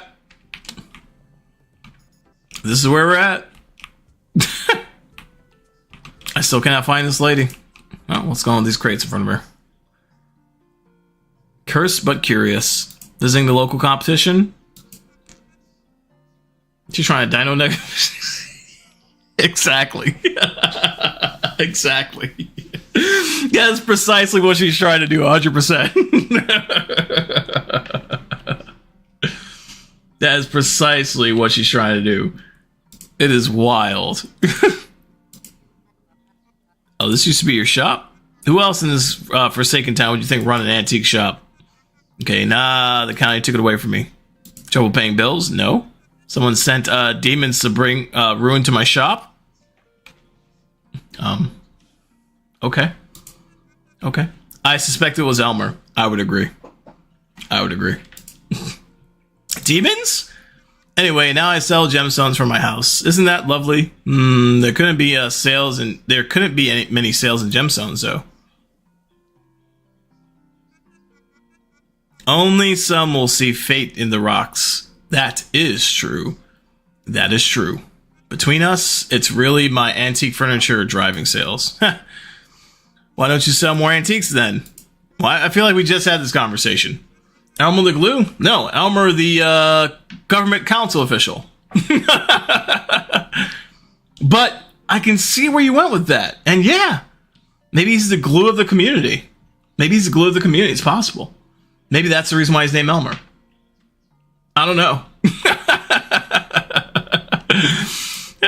Maybe I had too much faith in the people of this town. Maybe he did. Maybe you just need to find new customers like this county did. That is a fact. That is a fact. That is the truth right there. Okay, let's see. What does this say? The house certainly has seen better days. You shouldn't speak ill of the dead. People's buildings. Okay, relax, guy. Are we going to expand to this spot too?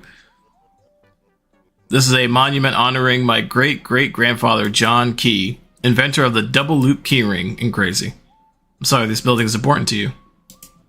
Not just to me, to us all. A testament to the unsung heroes. Unsung heroes creating a double loop keyring? This is not. It used to be a museum, but then the funding from the county was halted. Now it's a shadow of its former self. I wish it didn't have to be this way. Me too. Me too. When did the museum close? Not long after the County Consolidation Act, and gee, that was years ago now. I'm ever going to rebuild his legacy. Don't worry, we'll help you out. I feel like if we help people sort of like bring back the antique shop, rebuild the museum, really take their town back and do good, I feel like that would. I feel like that would do some good. Welcome, traveler. Okay. I'm still trying to find delivery lady. We could go try to update our deal with the homie.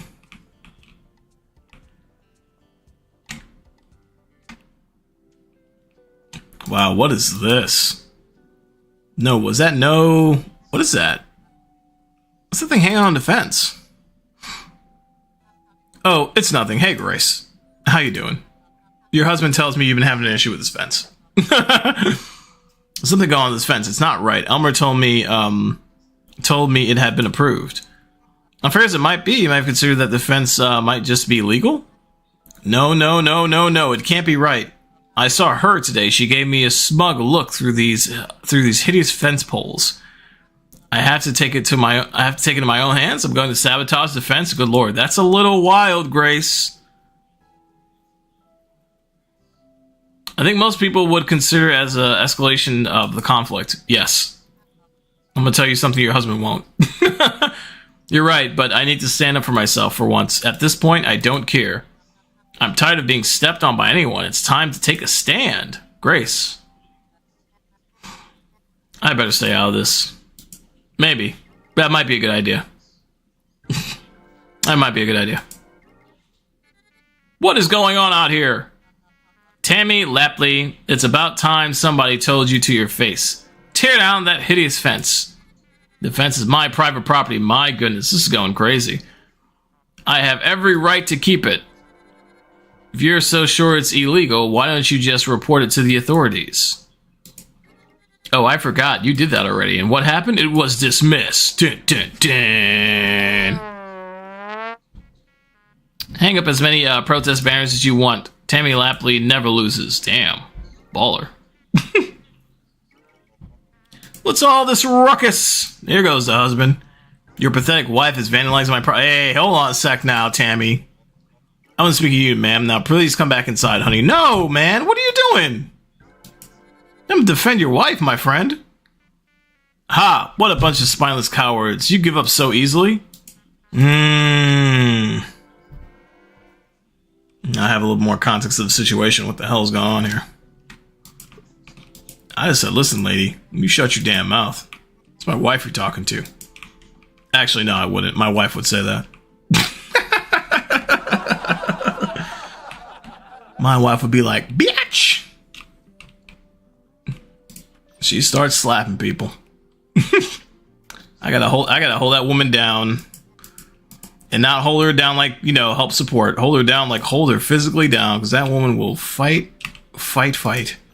She don't give a damn. She crazy. She get in me. Okay, what do we got? We got a bridge? I don't think we've ever been over here. Yeah, let's see if we can go get Farmer Dude first, because I gotta see if I can upgrade the deal. See what we can do.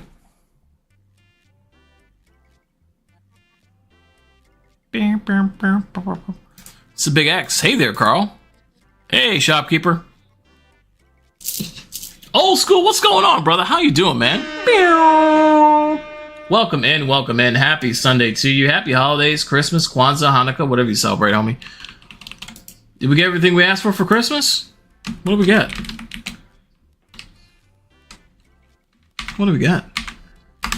Shout out to the homie old school gamer.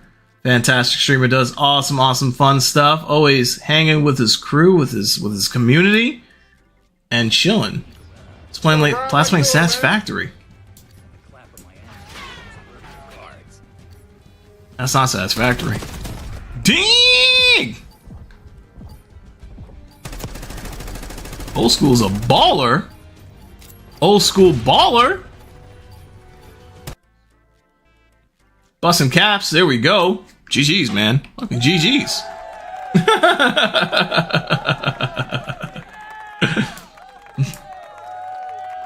I've been doing pretty well. Got a lot of good stuff for Christmas. Some Elgato equipment. We got the kiddos some gifts. Got the kiddo a Switch 2, which he's very excited about. Got the little one, the 5-year-old, got her a little video game, a little Barbie game that she can play. It's been pretty cool.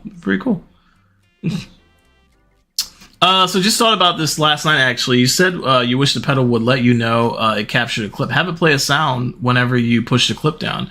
That's a really good idea, Bellcross.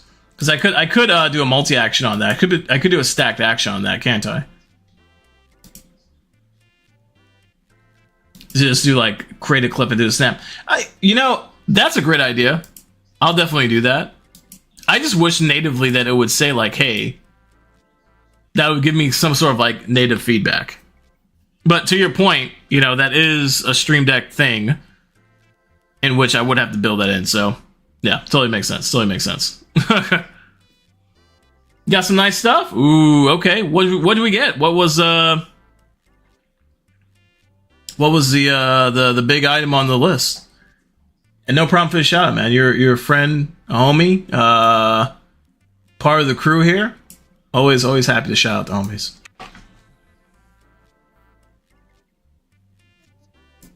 Oh, nothing? What's up with the huge X on the door? Come on. Ugh, no point in hiding it. I'm sure Soruna is already entertaining everyone down at the turn. Okay. I think Nis has returned. Nis, our Nisei?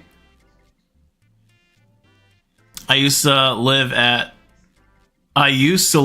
here when I was a kid. Now I'm confused what that means. It hasn't been here. Oh, it hasn't been here for years, but I suspect he's come back. Okay. Misfortune has struck me recently. First, my shovel broke, then a tree came down, and then, of course, my wife left me. It's the work of a Nisei. No, there's no doubt. What is a Nisei? Just the city folk really have lost touch with their own folklore. What? It said that Nisei will settle on an ill-fated farm. Some are kind, others not so much. What are you talking about, dude? You ever actually seen this Nisei? That's besides the point. You don't need to see it. There are plenty of signs, okay? My granddad's farm was set ablaze by a Nisei. Well, wow. I think it was set ablaze by a person. But you said your dad was able to expel it. Surely you can do the same. Yeah, the problem is I don't know how he actually did it, okay? Wow. I'll just have it put faith in Il Soruna's barn door charm for now. Barn door charm. I don't know what's happening here. I am. Look, Look, can we just talk about the deal? I don't know. Honest traders sold their own wares at sensible prices. Sure. No middleman? Yeah, very much more convenient. Yeah, I mean, to have a supermarket. Have you been to the farmer's market? Anything there you can't get there. Okay. Let me guess. Most things were better in the olden days. What's with the attitude? It's true. I mean, is it though? Is it really? Come on. Oh, we're really close. Restock Friday. We'll hold off on the purchases. I don't think oats are going for as much as. Can we create a trade deal? Easy there, shopkeeper. You haven't gotten your hands on my oats. Okay. Prove to me that you're a valuable business partner at least. Okay. All right. Okay. Yeah, he doesn't really like me that much anyway, so. Doesn't really. I think it's because, you know, I owned a shop and he doesn't approve of shops apparently. It's crazy. Tons of gift cards, which I usually use for some gifts. Nice. A nice Saints jacket. Let's go. Let's go. Some new tools. I got myself and a few Switch 2 games. Ooh, nice. Did you get DK Bonanza? Oh, good question. Good question. Yeah, which games? Which games? Did you have Pokemon Legends EA already? We got my son that one, and he is having a blast with that one. It looks really cool too. Like I haven't gotten a chance to jump on it because you know, he's pretty much taking over. He's like, nope, Dad, this is mine. So I'm like, all right, well, that's true. That is a fact. So I will respect your wishes and stay away from your console for right now. Until you go to sleep, then I'll play with your console. Yeah. Don't ever tell me this time you used to have a mine. Yeah. Gotta sneak on the console, play some games. He gets up in the morning like, what happened? Like, don't worry about it. Don't worry about it, son. It's all good. I've heard good things about DK Bonanza. Also heard some good things about, I mean, Pokemon ZA is pretty great. Looks pretty good.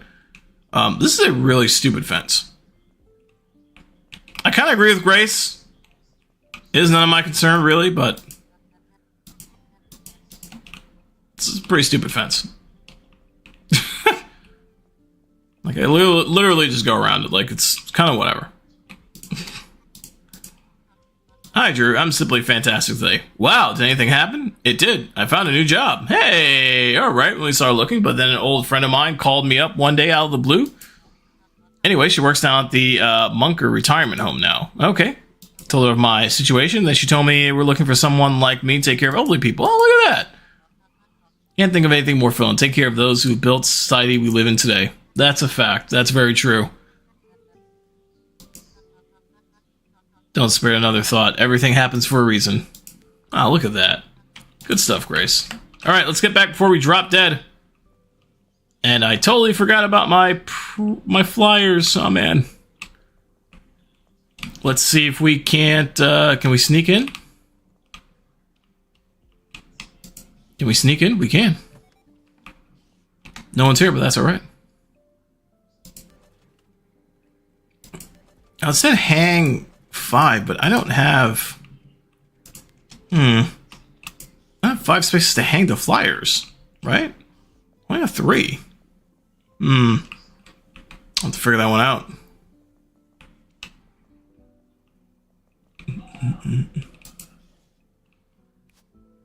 It's gonna drop off these decorations.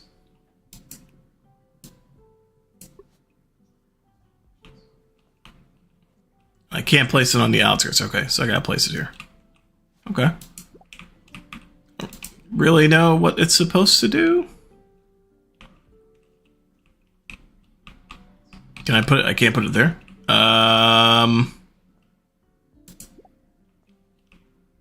Okay, we'll go that route. That's fine, I guess. I can figure that out. Okay, then let's add the carpet and the walls that we got. Brick wall, blue carpet. There you go. Let's go. Sonic Crosswords, Metroid, and a bunch of other games that were on sale on the Nintendo Store, like Final Fantasy X HD, and a cool anime Punch-Out style game called Baki Hanma. Wow, that sounds a little crazy. A little crazy. The Metroid game, is that the new Metroid game that came out? We got that for our son. That thing looks killer. Like really, really killer. That's a really fun game. What's it called? Metroid Prime Beyond is what's called. That's a pretty great one. Love that one.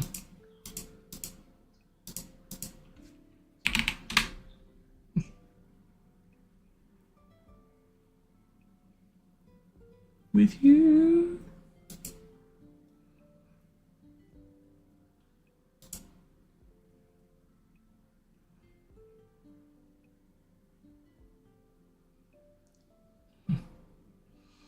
I picked that up soon. I love the Metroid Prime games. Do you? They're pretty great. Like we've had some really good time with Metroid games in the past. I think the last one I played, oh man, it's been a minute actually. I think it was on the Wii. No, yeah. No, wait. Might have been Switch. Let me check. It might have been on the Switch. Yeah, okay, it was remastered. Metroid Prime on the Switch. Yeah, because that one was remastered, so Metroid is great stuff. Great stuff.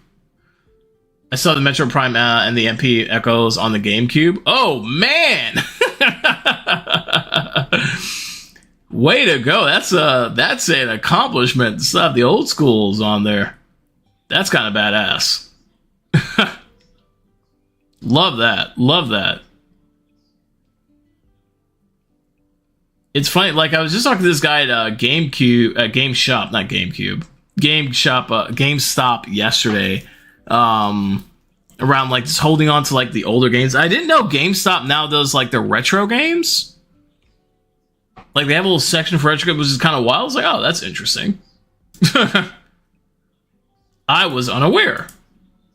I don't know if your local one has that, but my own does. I'm just like, oh, that's pretty sick. Absolutely loved it. So the guy was like, yeah, we're gonna start holding those, and he was talking to me about his retro game collection and some of the retro shops out in Seattle. It's pretty great. Some of the local places like Pink Gorilla Games and whatnot. Fantastic store. They started doing that again. Yeah, I was surprised. I was like, wow, that's pretty amazing. I was pretty shocked. I was pretty dang shocked. I was like, wow, I didn't think they would do something like that, but it's a good call, I think they've kind of adjusted how they do the games too, right? They kind of went to putting like all the old games in like this big bin. Like they used to have this like buy bin that you'd go in and you'd have just like a bunch of games in there. And honestly, I don't know how effective that was. I feel like that was probably a pretty piss poor way of trying to sell games. I understand maybe space savings wise it was okay, but I don't know. Seems really terrible. Everyone buys digitals now. Yeah, I agree. It's kind of a toss up. So here's like the my premise is that, or used to be, at least until this last PlayStation. When the PSN went down, was it last earlier this year, like summertime or something like that, when it went down for like it was a good couple of days, and you couldn't play your physical game because it needed to have that digital tie-in or need to be online. Like it was just some stupid crap, and people were very pissed about. Like I was like, hey, I got an Xbox with physical games, so I can still play games. But I could totally understand that being that. Because it's like, hey, you buy the physical game because you don't want that connection, and yet there's still that underlying connection that happens. And that's crap. I tend to dance between both. I'll buy digital if it's something that I don't think is going to... if it's something that I think like I won't hold on to for a while, like I won't play or kind of like beat or something like that, I'd go ahead and do it. Or if it's something that I'm having a really hard time finding the physical copy. But I will also lean into physical as well, because you could trade in physical games. Like we took when we took our son to GameStop this past weekend, or this past week, we bought in like a good number of Nintendo Switch games because we were doing more physical copies with him because we didn't want all his stuff online, and we got like $125 in trading value. It's like, that's pretty good, right? And so we were like, you know what? It's kind of a toss up. You could do the physical, you could do digital. There's pros and cons, right? Digital, you don't need to carry around, a carrying case with cartridges and stuff like that. If you lose, there's no losing a cartridge. You just always have it. But you also cannot trade it in. You can lend it. I said we have that set up on the Switch where you can actually lend out Nintendo games to friends and family and things like that, which is kind of cool. It's like a 15-day limit or something like that. So kind of cool. But also just it's looking like I don't know. It's a little bit of a toss up for me, honestly. A little bit of a toss up, but we do okay. We do okay. We do generally okay. We are going to dial it down now, folks. I have to get ready for the wonderful Indian food and Christmas lights run. It's gonna be a good time. We're gonna rate out to J Christian Third. J Christian Third is a friend that I met at TwitchCon. Good dude, hangs out with Slap My Penguin. Hangs out with Markopotamus. Part of that crew of folks. Play some really fun stuff, usually first-person shooters. He's running a birthday stream today, which is pretty cool. I'm a huge fan of birthday streams. People celebrate with their community, so we're gonna go raid, say hello. Have a great day. Thanks so much. Appreciate your time and energy and presence, Max. Brenda, thank you so much for stopping on by, bringing your community over. Y'all have a fantastic day. Hope y'all enjoy the rest of your Sundays. Yeah, we're gonna, if y'all want to hang around, if folks want to hang around and for the raid to J Christian Third, I'd appreciate that. I'll go ahead and drop in the little message that we want to greet with as we dive into their stream, birthday stream. Say happy birthday, say hello, drop the follow. We'll be doing some more streaming tomorrow. I mean, we have the week off this week, so I might guys kind of go a little bit crazy with the streaming. I know I've been a little bit nuts. Y'all had me like early morning yesterday or something like that. We have today. It's been a really good time. I'll be online as well, just like in Discord, playing games and stuff like that throughout the week. And so tomorrow, no multiplayer Monday, but we will stream something, probably some Cyberpunk, maybe, or maybe Dragon Dogmas 2, which I picked that up on the Xbox, and it's a pretty sweet game. But we will see. You'll see. Y'all know me. I start a lot of things, but finish nothing. Story of my life. What can I say? Y'all have a fantastic rest of your Sunday, or early Monday, wherever you're at in the world, wherever you're kind of chiming in from. Really appreciate your time and being here with me, hanging out with me. All the raid. Once again, Brenda, really appreciate that. The new follows, new chatters, and everyone else coming in. Positive energy. Send it out there. It's the holiday season. It's a little bit rough for some folks. Help them out. Open up your space, invite them over, and put out the good vibes. Y'all take care. Have a fantastic one. Peace. We outie. Positive energy comes back to you 110%. Guarantee it. Guarantee it.